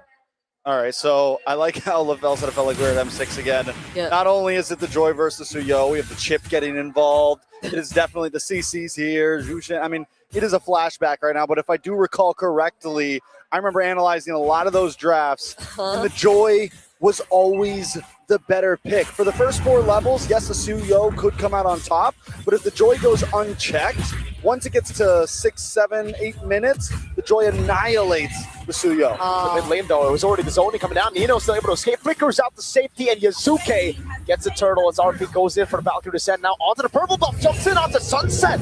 Go for the damage against Sunset. Oh, through the Purify! Sunset with the Crimson Beacon, able to survive. Hijume with a flicker in, finding first blood. Oh my goodness, exactly as you mentioned though, the Joy was checked. Fast. Nino made sure that one shot was, well, that single green Look at how cap was fast he is. contested, and now he's being so limited. He's so restricted now, even as he just wants to take this cap. Look at Yazuke! Oh, there you go. There you have it. Go straight for the stun, and now the dash through the wall to deny as much as possible from the Joy. That's what I'm talking about, yo. Yeah. So now that Alter Ego's doing so strong with their mid trio, I already complimented the first 3 picks, and some of those picks were Hijume. Oh, Sunset Lover is gone. So I was going to try to do something, but it doesn't matter. Wait, Kid Bomba. Uh-oh, look at the final slash. Hijume is spacing perfectly, but how does he get out of this one? The final slash lands, and now look at the blade surge! Catching 2, now the peel, Yazuke! Forcing Bomba on their turret, but now he's still able to escape. That ended up with no one dying. I thought it would have been almost a sure death for Hijume even. He wasn't walking towards the turret. That bought a bit more time for Spirit to potentially burst him down, but no. And since no one died in that, it means Arfi and Nino get the advantage in the offlane. They get some gold plating. Kid Bomba wasted so much energy by going to mid there. And Alter Ego now, we're only 4 minutes in. It's a 2.5k gold lead. Second turtle hasn't even come up yet. That's what I'm saying, yo. They want to go fast, and it's not about getting onto the map fast because they have the chip for that. It's about going in with the stuns and forcing out crucial resources before the fight even starts. That's the power of the Blade Surge and the bushes that you have. Yeah, and their movement speed or their mobility overall is something very useful for them. If they want to be a bit more reactive towards Sawo, but wait. Oh, pull up, boys. Oh my goodness. Alex able to survive. He gets away. Hiko can able to go for the kill. Yasuke's able to take one shot down, and now Hiko is caught against Arfi, swinging a sword. The Valkyrie takes the Yo-Yo Master down. It's a double for Arfi. Alec not going down in that instance made so much impact for Alter Ego. Listen, guys, the chip is a gangster, man. You try to jump him, he makes a phone call, and the boys pull up out of nowhere. Pull up, Ese. Pull up, boys.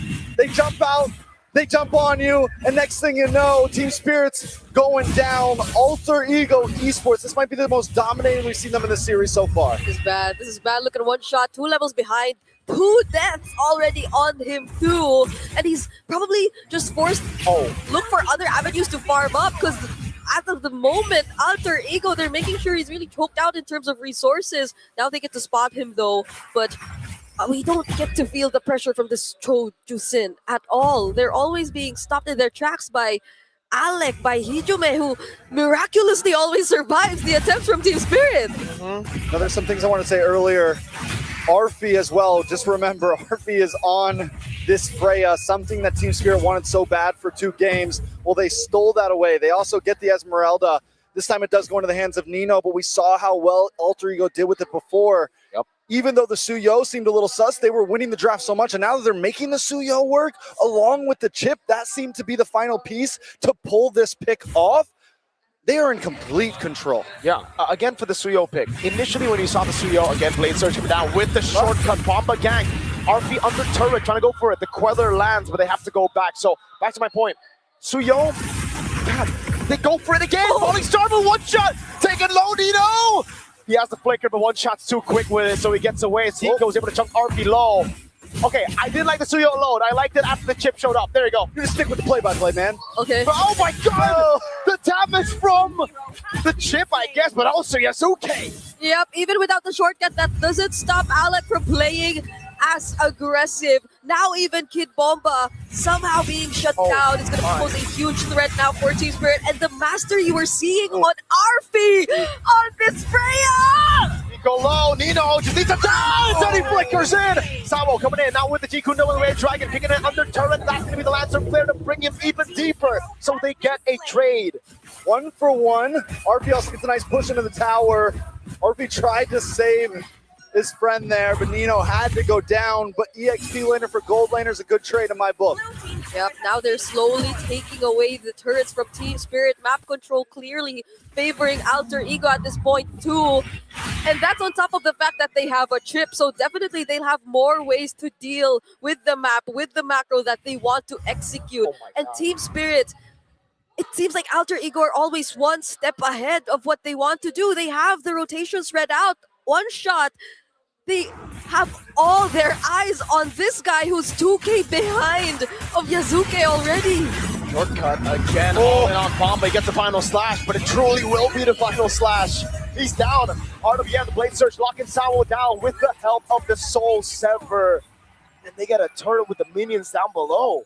And there is just, it seems like there's so little Team Spirit can do right now. One shot. Weller, RP, about 50%. Oh my goodness. Yeah, one shot is not getting farmed, bro. Yeah, I don't think RP has ever had to use the Purify just yet. Now Nino jumping from behind. Only start with Blade Surge from the side. Yasuke Queller goes through Hiko. RP gets the turret. That's an 8.5k gold lead for Alter Ego. Yeah. I just want to say the panelists did say something about treks and long games, but it seems like Alter Ego, they're fighting that. We appreciate that. I appreciate that. But Remember, yeah, don't put that out there. Alter Ego had this lead in game one, and then Bomba'd all over the place. Okay. Should I say they're just lucky? But the thing is Bomba's on a much more aggressive EXP laner right now, not as tanky. He literally just got his Oracle in. Again, I don't want to jinx anything, but it's going to be tough for him to do the types of things he did in game number 1. And now the boys pull up. Blade Surge, all soul severed. That's the RWM as well on Kid Bomba. Not only did they take 3 heroes from him, it's also all in every time. A bit of a sad situation we're seeing for Bomba not being able to do Bomba things. That's where he does it. One charge really knocked up. Zawo still able to get away with the Shunpu as Hiko kites out. That's Arfi thrown back into the fray by the Lantern Flare, but there's just not enough damage. They need to calm down now. It's time to relax. Alter Ego, I know you got a 10k gold lead, but go for the Lord. Play this smart, play this right, and the game could be theirs. Team Spirit, on the other hand, I think they just got to hold behind towers and hope that Alter Ego pulls an Alter Ego. Yeah, because at least they have Sunset Lover that'll always be there to just use the Lantern Flares and deal gradual amounts of damage towards Alter Ego. But the thing is, they go for these really explosive plays. Oh, now able to escape. Oh my god, the Blade Surge landed on Hiko of all people! And Heejman popped him there. RP thrown back. He is going to be able to go for the Valkyrie Descent and the Purify out of the final stage, but now one shot comes in and RP will get shut down by Bomba. But look at the Blade Surge again to get Heejman the Void Blast on him. Imagine you walk into a bush and there's one person there.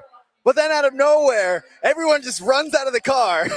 I mean, exactly what we were saying about explosive plays. So that doesn't give Team Spirit enough time to react, to look for a counter setup, courtesy of Zawo maybe even. And even at the moment, it was Kid Bomba they actually went for, who could be the main guy to do that.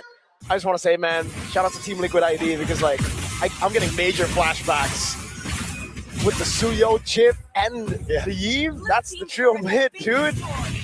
Definitely a vibe right now. Lord's going to be coming down the top side. A little bit of an early RWM there, but it should be okay. Alter Ego with a 10k gold lead should be able to do about whatever they want. Oh my god, Bomba caught him the Blade Surge again. He's getting the all-in under turret. Ijume burns him down with the glowing wand. The Valkyrie Descent comes into zone of away again. The Blade Surge from Yasuke. He's going to be lifted back up over. Hiko able to go for the curtain call. One shot already, half HP. Trying to go for it. Electrifying beats onto the Lord. And now it's a Lantern Flare over on Nino. But look at the Lord still alive. Yasuke pops in a Blade Surge. We're looking at 11 minutes in. Nino's forced to back off. Lord finally goes down. Team Spirit just trying to defend. No ultimates for Alter Ego here. Nino, though, he's going to fight. He got cut down, dude. You can't walk up. Again, he walks up with the Jikundo before he can even Shunpu Yasuke, stunning him. Hey, I think that was a really great entry from One Shot 2, but they still want more! One more! Flicker Crash Course shortcut. Now Hiko cut down by RV inside of the base. Bomba getting the final slash, and now it's one shot to be taken down by RV on the Freya Soul 7 from Yasuke. Alter Ego not giving it up. A big falling star moon on a Sunset Lovely locked onto the base. It's match point for Alter Ego! An 11-minute game for Alter Ego. Just as I took back whatever I said about seeing long games. I appreciate that, Briggy. Yeah. You cured the curse. Okay. It's no longer me. We can say it was all Team Spirit that made the games go long. Maybe the teams are just good. Or this, yeah.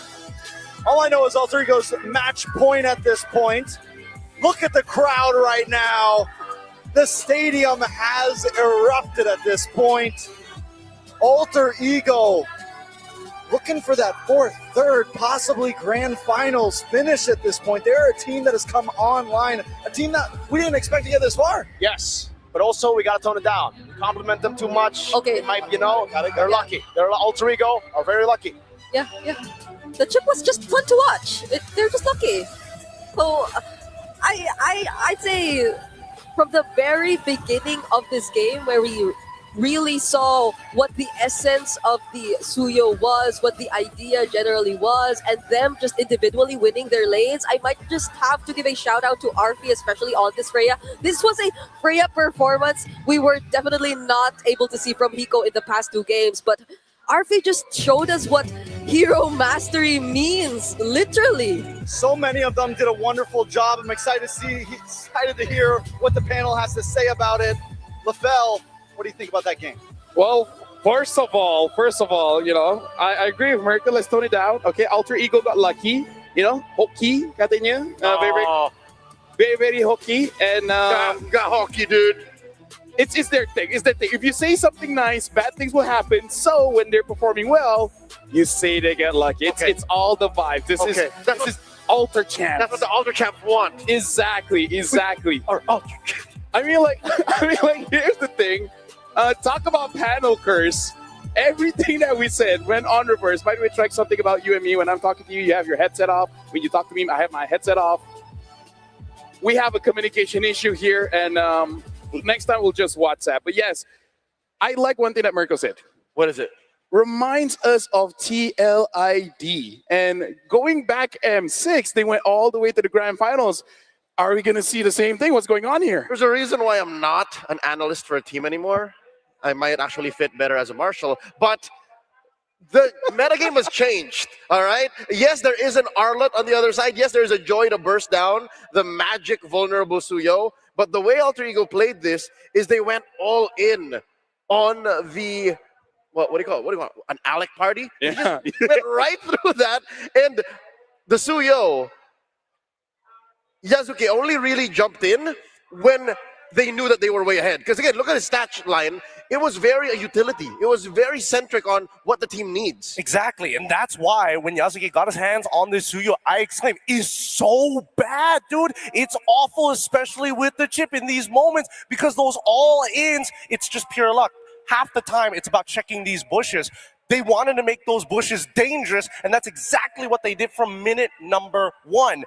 Honestly, when we look at those highlights, I would have expected the Suzuyo to do even worse, especially since we didn't see as many dives on the bot side of the map. But they were taking away camp by camp by camp, forcing Joy in positions where I don't even have my first item. Once Joy had that first item, there was a pretty good chance that she could win that 1v1. Never happened. I think we have to apologize to Coach Zephyr at AE. Maaf banget. No. This is what they want. That's the whole point. It's awful. This is what they want. Yeah. It's the worst drought possible. Doubt them, say it's luck. Exactly. Okay. Like, again, Coach Zephyr has been in esports for the longest of time, so he's like, back. You know what? Casters never say anything nice. At most, lucky. So, Hockey banget. We got to learn the culture, you know? Exactly. I'm learning. I'm catching up. I'm a new Alter Champ. I'm sorry. Yeah, it's okay from Bobananics, Alter Champs. You're Alter Champ Baru. And you might even be a marshal. But again, we're going to see. Amazing match. Really is. Alter Ego just be like, you know what? If we just kill them first, there's really no problem. And honestly, like, seeing a few M series, I kind of feel like at one point we got to start picking up all these bad jokes where, like, so a Boxy and a Cho walk in the bush. I don't know the rest of the joke, but that's the start. We're going to figure it out later. For now, we're going to look at the MVP for this one. Give it to anyone, honestly. Okay, you know what? Hijome, fine. 5-0-11. How could they give it to Hijime? He was like the worst one on the team. There's no way. Look at his scoreline, 5-0-11, horrible. It was aight. It was mid at best. So Alter Champs. It was aight. You know, like, it sucks that when you go through a portal, the shortcut, that they can just all run away. All you'll do is just whatever, drop it, whatever, like, good luck. He literally threw the fishing net at him, which was pretty wild to see because, again, it's not even him, it's the opponents. Like, it's up to them. It's up to them, and the best part was how responsive. You know how every single time, I mean, when Chip first came out, everyone was kind of like, oh, where's the portal? How do I walk into it? They don't miss a beat. Half a frame, they're already on top of the enemy team. If they delayed for even 1 second, they would have been in an awkward angle and been able to spread out in the majority of these fights. Just notice, as soon as that portal drops, everybody stops whatever they're doing and is ready to fight on a dime. Oh, forward flicker by Hijime. So as early as 4.5 minutes, they knew that they were winning and they knew that they had the unsurmountable advantage. You check in again after another 5 minutes, and they're already almost not inside the base. Yeah, and the best part about this, the last nail in this coffin was eventually when Alex was able to get not only the rapid boost, but that fleeting time. So he could just keep doing it again and again and again and again. And then that's where we see that 10K lead, the most decisive 10K. I'm sorry, I mean, the worst 10K lead I've ever seen. Sorry, you just ended up with it. An Alec party don't stop. Alec party. It went from a Witty party now to Alec party. And here's the thing. We're having fun here, folks. But again, this is a match point. And I feel like Team Spirit, they were quite surprised with that one. And let's go back to talk about this Freya, where again, I believe against Alter Ego, Freya is banned out the most. And now, you know what? I'm okay with Hiko taking away that Freya, because on RV, oh my goodness. Okay. I propose an alternative. Maybe it's not as important to put it on Hiko, but consider it as one of the bans. Yeah. Like, we're already going into the nitty-gritty, actual brass tacks, what to do in game number 4 at this point. Team Spirit's bans Fanny, Uranus, Leomord. Maybe that Uranus, maybe you could let that one be the loosey-goosey picker ban. I don't know, because I feel like the reason why we are seeing TS and AE draft the way that they are is because they want to have these coin flippy fights, right? They want to say, you know what, if we're going to fight, let's make it volatile from minute 1 all the way to minute 12. There's no other speed with these two teams. Exactly. It's only turbo every single time. But I think I rolled a 3. RP, they got to get him off of this Freya. Like, the flanks that he is pulling off, sometimes you feel, man, using those abilities is kind of wasted. And then he shows up the exact spot he needs to be in. Yeah, going on against it was like, pray hell now, because first of all, let's talk about the horrendous draft coming in from AE, banning out Alice, Sora, as well as Blue. I wonder if Team Spirit is willing to go that loco by going real just target bans, don't care about the meta, just open the floodgates. I think they will, but they got to get rid of that chip first. Because again, it's one of Sawa's most hated heroes based on what we've seen here at M7, and also from personally chatting to him and watching his content. But generally speaking, take that chip out, and then there's less of a huge floodgate spilling over you. That also sounds like a setup for a joke, but yeah, I feel like as long as you ban out the Fanny, you're good. Because Yasuke on that Fanny, oh, that's one lucky Fanny. And Leomord. And Leomord. Really lucky with the Leomord. They were just, and Barbiel just has that 4-leaf clover. It really does. It's a weird time to be alive, especially when the M7 meta is so demanding from many different aspects of the game. But there's so many heroes that actually overlap the exact same role with very minimal differences. I just wish if there's one thing that they could change, don't ban that glue. Let it through. Yeah, because then we can see the Patrick skin, which, by the way, is available. You guys can just buy it. It's just there. It's like, sir, here's my diamonds. Give me the Patrick skin. And trust me, folks, you want that Patrick skin. Just like even if you just recall, even if you're losing, you're having fun. And isn't this is Patrick? Not gonna lie, I was thinking of making the sound.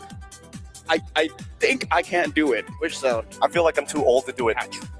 If you're too old? Yeah. You're born in? 96. I feel like if the start is already 19. Briggs, when were you born? What year? What year you born? Yeah, year. Okay, 2000. Okay, I wonder if she can do the Patrick. I'm ancient. Y'all youngins need to know that from now all the way to the 8th of February, reach level 45 in the Go 1 Pass to unlock the Yuzong Emerald Dragon for free. And of course, just purchase the Go 1 Pass to instantly unlock Yuzong's Go 1 skin, Dragon Shade, and reach level 75 to unlock Yuzong's Prime skin, Cosmic Dragon. It's so worth it.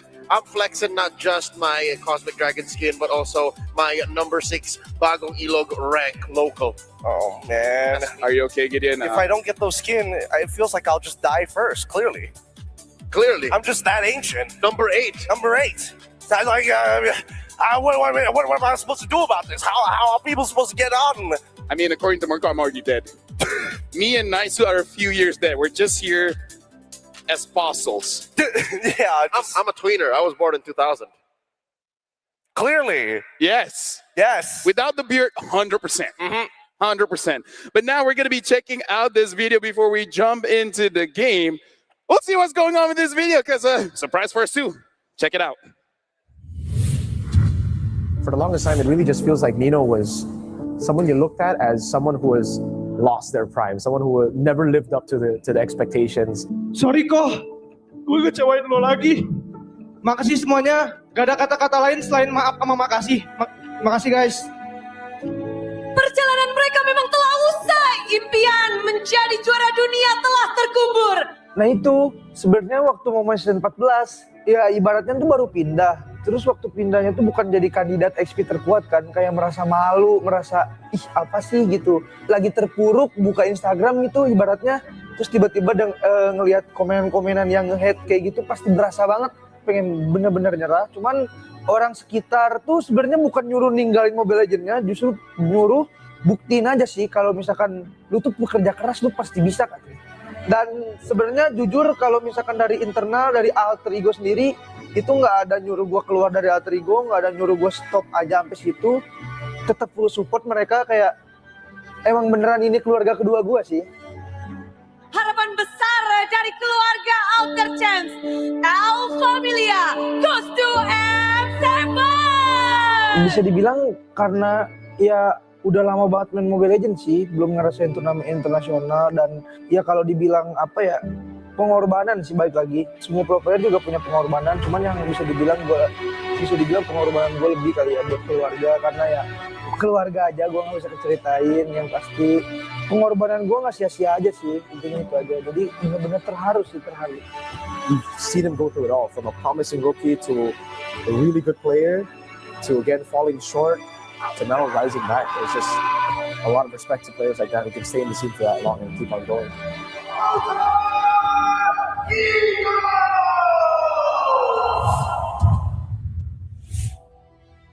Big shout outs to Nino again. Amazing story. Rise, fall, rise back again. Hopefully this time he truly is lucky. He's the franchise player. He's been with Alter Ego for so long. I don't think the team nor the org would be the same without him. Oh yeah, for sure. Definitely deserves the king crab here. And right now, match point. Inching closer and closer and closer to go all the way. Team Spirit's going to put one hell of a fight here, right? They are backed against the walls, and this is where you see Team Spirit really throw everything back at their opponents to bring it for a Game 5. We've seen it happen way too many times in their previous international performances. I expect nothing less. However, if I were sitting in Salvo's position after facing off against that horrendous chip getting in my face continuously, what does that mean for Polestar? Because it feels like the pre-preparation coming into this game kind of goes out of the window after seeing a previous last year's meta like that. I hate how it's last year's meta, but with a different flavor. It's literally, there's only really one hero that changed there, right? It's the Freya. Everything else was a hero that existed in M6. So with that said, I think they still have to keep their feet on the ground. Maybe consider the fact that we're in broken walls and there are some things that will fly here that might not have in dangerous grass or expanding rivers. Well, ladies and gentlemen, this is the fourth draft here. Match point for Alter Ego, winning one more game here. Eliminates Team Spirit from the competition. Speaking of, Freya has been banned out. Team Spirit is first pick. Alter Ego is second. Alter Ego is second. Freya first ban, and Fanny as well as the E for Team Spirit. And Alter Ego banning out again. You know, Kid Bomba essentially, yeah. Say, Coach Zephyr looking across the stage there, looking at Kid Bomba saying, "We got you." I like it. Again, the last time Team Spirit did something that I agreed with, they kind of lost. But by banning the Freya, instead of forcing it onto Hiko for the steal, I think it's a better start. Yeah, Leo Mord, first pick here coming in from Team Spirit. So already starting off good because, again, just to remind everyone, 100% win rate, one shot on this Leo Mord. On a do or die kind of game, it's a pretty good opening. Yep. When there's nothing left to do, this is one element that I think I support doing. Because it's clear, Might be a joke, half meant, but it's true. Team Spirit and Alter Ego really like to fight. Their only real speed is fast. And by picking up the Leomord, you introduce another element that might have been missed out on since they kept banning it. So Alter Ego answers with a Claude and a CC. They're so honest. Like this, it doesn't matter that they don't need to flex from red. I'm really surprised that they also didn't decide to go for the Grok relatively early on, right? They still wanted to be like, you know what? We need the Claude right now because, hey, we want to make sure that it's real difficult for Hiko to actually play anything else. Now that the Freya is gone, what else do you have? Because now we've taken the CC alongside with it. Farsa. I kind of want Team Spirit to just take Farsa.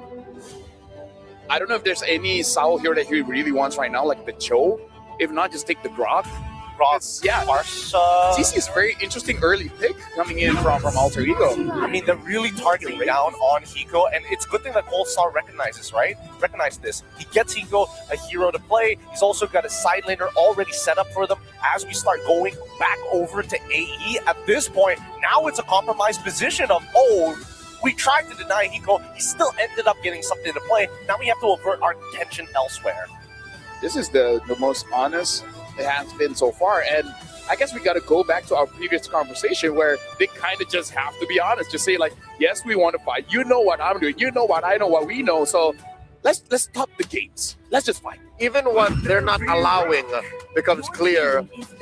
Alter Ego forced to use this Fredrin, who again has a very high win rate in M7, pick less times than the other alternative, which was blocked almost single-handedly by the Uranus, the Yusen Shin. That's Yasuke on a utility pick. Now I can see why the CC was picked early. If they ban out picks like the Lunox after this, I don't know what Team Spirit has to really chunk down front lines. Okay. Yeah. The numbers aren't there for Yasuke, not at least in M7. And now that they already have like a guaranteed scaler for these tanks, like no tank is going to be able to hold up to a Trinity build marksman. And Claude more than happy to cut them down. Kalia, the follow-up ban here for the side of AE as TS decided to get rid of the chip in the second phase. Respectable. This draft has become personal. There's another possible Spanosaura attack elsewhere. The Sora's already banned. Oh, thank God. Yeah. But then if they're banning out, what else are they? Rock. Farsa still available. Eve still available. Oh no, right. Eve's already banned. So it's just Farsa now. That's the only high ticket mid laner. Yeah, I feel like if you ban out the Valen, it's the Grok, because what else big alts that you're... Oh, good read. Okay, so you take the Farsa over here. Wait, do you take the Farsa? Wait, hold on. If I do this, if I'm in an AE's position, do I want to take the Farsa here? Is there potential counter picks from the side of TS? The EXP lane has already been shown. You know you're playing against the Leomord, so you can get canceled. But I think it's safer to show the Farsa than reveal immediately what your roam is going to be. I feel like it's going to be roam show, but I could be wrong. Well, they pick up the Khalid again. Against the far side, I would say it is a little bit better. But what is the mean? That's going to be the big question. Louis is open to bat against the Farsa. Kadita also not bad, but I don't know if it's in Sunset Lovers hero poll. Give him Lunox. Oh yeah, Lunox, yeah. It's open. Give him Lunox. It's a good win rate against the Farsa. We haven't seen it all day. Come on.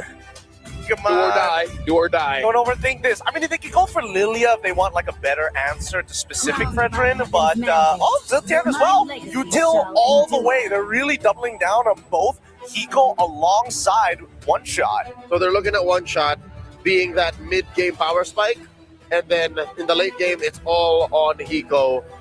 What goes into the hands of Alec? I think he goes for Cho. Honestly, you can't get the One Shot, the Sunset Lover, though. I think he's just targeting... What about he's just targeting Hylos?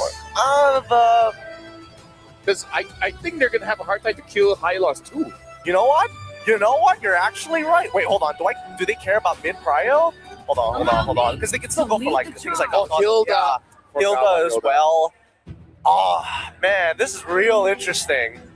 Leo, do you think that Team Spirit can kill the front lines? I don't think so. Priority goes to Alter Ego here. They can pick all the fights that they want.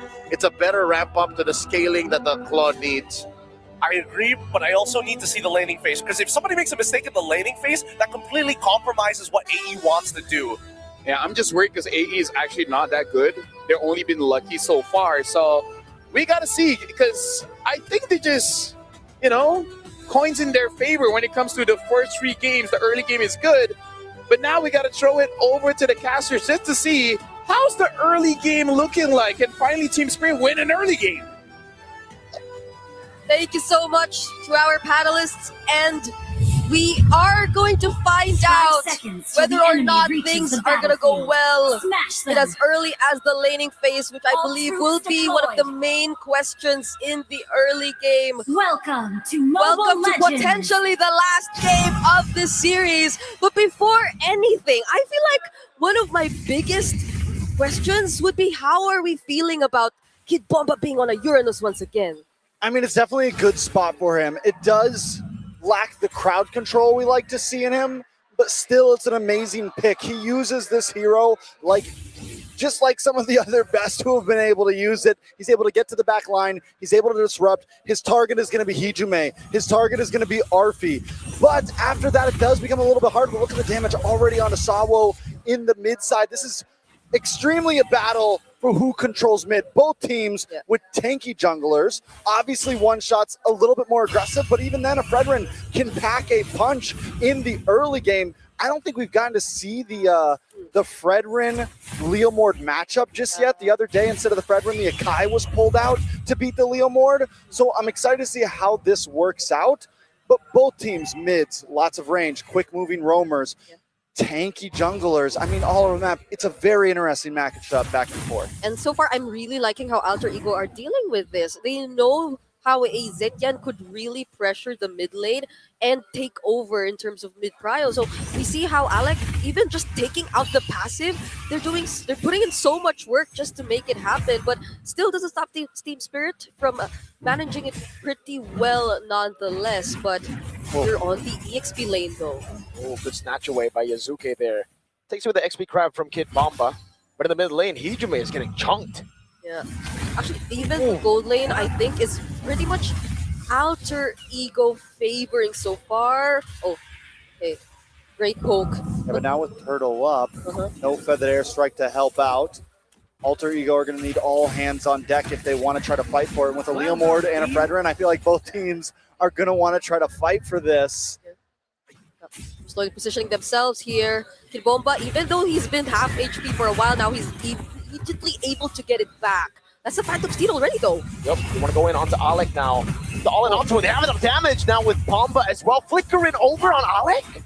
That's a bit of a miss for sure, man. They're going to be all in. They onto it. Blazing through one of the Feather Airstrike to take first blood away. So much AoE, Trex, and that's a turtle. Over to Alter Ego. Sunset Lover wasn't even level 4 during that fight. Yeah, I think Kid Bomba came in a little bit too early, a little too aggressive. Yes, he's great on the Uranus, but you're not quite there yet. I think they just hit level 4 and he had already used the Consecration, so using the Flicker after that, it's kind of a whiff, right? Because now you're stuck in bad territory, and Hijume gets that for the airstrike just in time. Yeah, and who would have known that RP would be there? Alec? I'm not a fan of it, even if they get the kill. But the thing is, it might have been a trade. Oh my goodness. Yeah, it was a miss. Could have been better for sure. Sunset Lover has to flicker though, and I think, yes, you get a kill, but it's on Alec and you lose a flicker on your mid. Yeah, and you see how Team Spirit are slowly becoming a bit too reactive. That's the double laning too, coming in from RP. So we get to see how they're really paying attention to making sure that he gets online real fast. Already a level up ahead of Hiko even. And last time we saw Arfi play marksman, I think it was the Granger. Had an amazing game on it. Now Arfi, throughout this series, we finally get to see him on something like the Claude. We haven't seen any marksman essentially this whole series so far. Yep. So the Claude comes in up against the Harith. Hiko also finally on something comfortable. We've been waiting for a moment for Hiko to actually be on a real gold laner. Yep. Is it too late in the game though at this point? Because yes, the hair is good, but the Claude has been a monster, and you pair it up with the spacing of the Farza and things like that. We'll see exactly how it plays out. Yeah. Wait a second.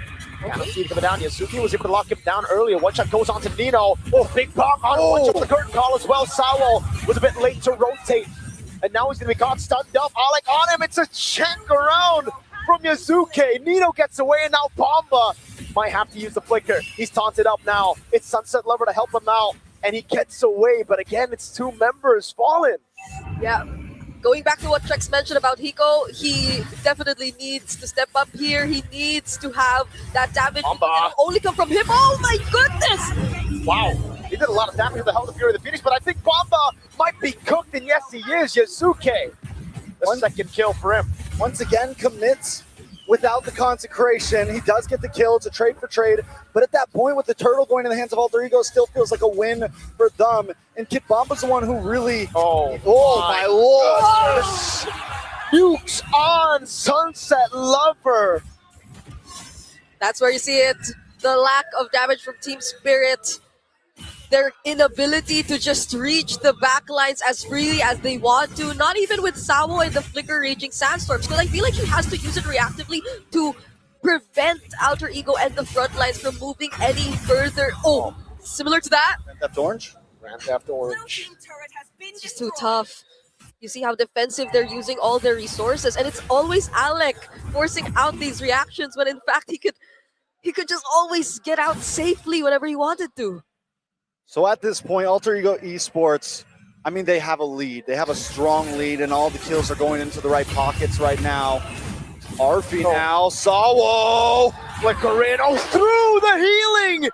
That's what the glow-in one gets you, but man, that burst damage from Hijume. 302 on this Farsa already.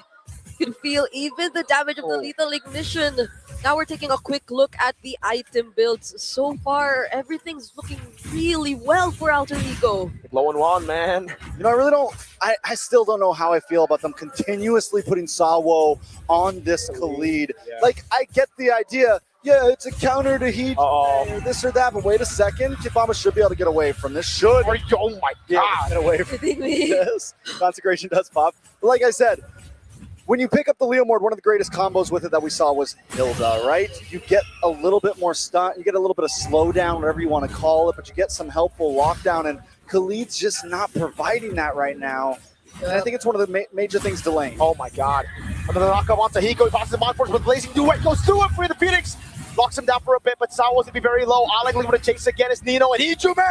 Feather and Airstrike on Sawo. He's going to be tapping him down with Alec. And that's the kill over. A big bonk onto an orange buff and a steal. Alec taken very low. He gets the shielding with skill 1 and he walks away. RP with a walk up there. Now it's Bomba on him. RP getting escape. He has the fighter emblem. Yeah. Still will be okay. And was that the second time we see the feathered airstrike just tearing through the quick sand guard of Sawo, who once again is not on a good stat line. It's 0-3. Ooh, Sunset, man.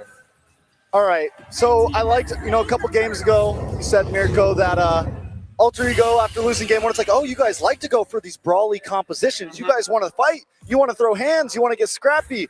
Well, I think Team Spirit is now learning that for a while, Indonesia was described as the brawl server. They were the ones who loved these types of games. Alter Ego gets to truly be themselves right now, and they're showing them that, listen, we're the ones who came up with this. RP with a blazing duet from out of nowhere. Catches Sunset Lover. And the wings by wings too from Hijume just to make sure the burst damage will be enough. It's only been 1 turret so far taken by Alter Ego, but the lead just keeps ballooning towards their side. Now that's another airstrike. Yeah. God, there you go. Waiting for the third hit to land.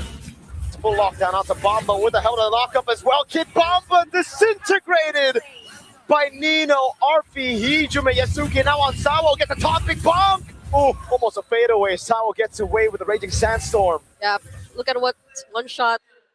That's all that one shot can do. Here's the thing too, is Alter Ego has the full package right now. Oh, poor one shot. To catch him, he gets on the horse. He goes through the turrets. He's able to buy some time, but Alec is somehow faster, even though he doesn't have a horse. It's okay. He'll be fine. He'll be fine. Got strong legs. Very strong legs. Very strong legs. Yeah. Wearing that axe everywhere. Have to say goodbye to his purple buff though. Not looking too good. At least he's somehow able to minimize the lead that exists between him and Yazuke in terms of level, but that's about it. He's not able to do nor accomplish much. Not when Hiko is trying to play from behind, not when Hiko's still waiting for the right items to come in and for him to hit his power spikes. Here's what I was going to say earlier is either way, I just feel like Alter Ego, they have the full damage package here, right? They have an answer for Kid Bomba with the Shred from Arfi. They have burst magic damage. They have everything they need. They're tilted for sure. One shot went in on Alec. Blazing Dart from Arfi! Goes through them all with a flicker. Takes Hiko down. Samuel next to the chopping block. And it's Hijume who picks up the kill. Now it's one shot down as well. Such a big difference. Team Spirit, we can't even see them fight back. There are no ways for them to fight back. It's not an exchange of blows between these two so far. It's all Alter Ego. Another flicker to forced out of Sunset Lover. Alter Ego Esports, it's 9K gold lead right now. And only 2 kills for Team Spirit.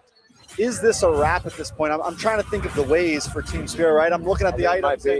Sunset Lover, all he has is 2 items. It's a 1.8, 1.4K lead over to Hijume. It's a problem right now. You know, Alter Ego Esports, I think as long as they don't make any huge Alter Ego mistakes, they will be okay. Oh my God. Oh my, yes, that oh my God is valid. It's tough, it's tough. Team Spirit, we heard them, even in interviews. They've been saying time and time again, best non-C team. They're done with that title. They want more than that. But RP with the Blazing Duet again. Into the back he goes, but he has the PMI to get back to safety. Non-stop artillery, not just from the Farsa, but even from the man who's coming down by both Alec and Yazuke. They cracked over the base turret in the mid lane, and now it's Hiko walking over the Chrono Dash. Lower to the bottom lane, getting rid of the base turret. Yep. Alter Ego might just put an end to their dreams right here. And it's looking pretty over right now. Yazuki with a taunt onto 2. He's able to go for the block! Yazuki takes Hiko out of the game! This might just be it. RP with the Blazing Duet! Takes Bomba, 1 shot, and now it's Towel! Walking into the Reggie Sandstorm, he's letting him down! From masks to myth, Alter Ego slay the dragon, and now they step into the shadow of the final boss. TLPH are waiting. The second place Indonesian finalists are letting the Indonesian fans know to put their faith in them now. A beautiful finish to move forward in the lower bracket. Team Spirit only being able to take 1 singular game off them. What a finish. The Alter champs are roaring right now. But it's not just the Alter champs. Indonesia's last hope. Alter Ego standing strong. Time and time, adjustment after adjustment, we were talking about who could be the ones to really evolve in this series after all that they've been through. And we've seen a lack of that from Team Spirit and a lot from Alter Ego in order for them to take this win. It's GG. It's unfortunate for sure for Team Spirit, but they did the best they could. They fought all the way to the end. They thought they had the read with the Freya picks, the denies, but RP, the Esmeralda in game 1, all of these small little solutions, and towards the end, it was just the better adaptations from Alter Ego. It looked like Team Spirit were lost, but Alter Ego, as the series went on, kept on getting better. I mean, for the first time, I do feel like in a lot of these games, it wasn't just gameplay. AE had some amazing drafts there, right? Even towards the end, they finally found the key to pull it off, and were able to do it. It's just sad that it feels a bit too uncharacteristic of Team Spirit, and that they had to end the series this way, but nonetheless, it just goes to show how Alter Ego have shown massive improvements, have been so lucky once again. Let's throw it down to the host who have Alter Ego with them. Constantly challenged by mightier contenders, the Bastions of EECA embarked on a journey to let the world see them. Shorter it may have been compared to their previous stints, this run proves that they can also be the fearless dragons. Thank you so much, Team Spirit, for your valiant effort and your time here at M7.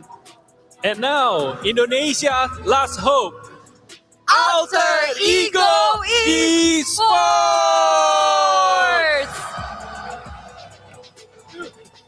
Congratulations, boys!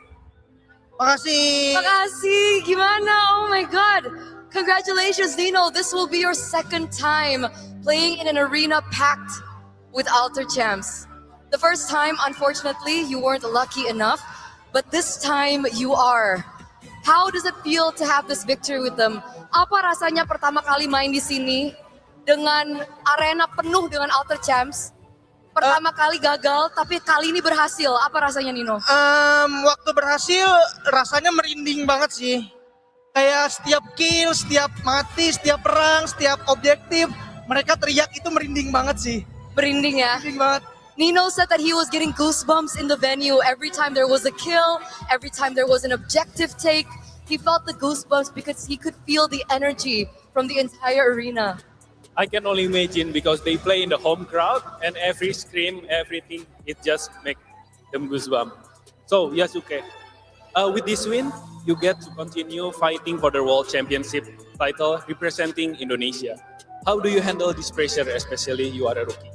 Gimana nih? Kamu kan habis menang hari ini, terus kamu punya kesempatan nih untuk merebut title World Championship. Gimana kamu menghandle pressure kamu sementara kamu itu pemain baru di Korea? Paling sebagai rookie kita diajarinnya untuk selalu percaya diri sama percaya teman.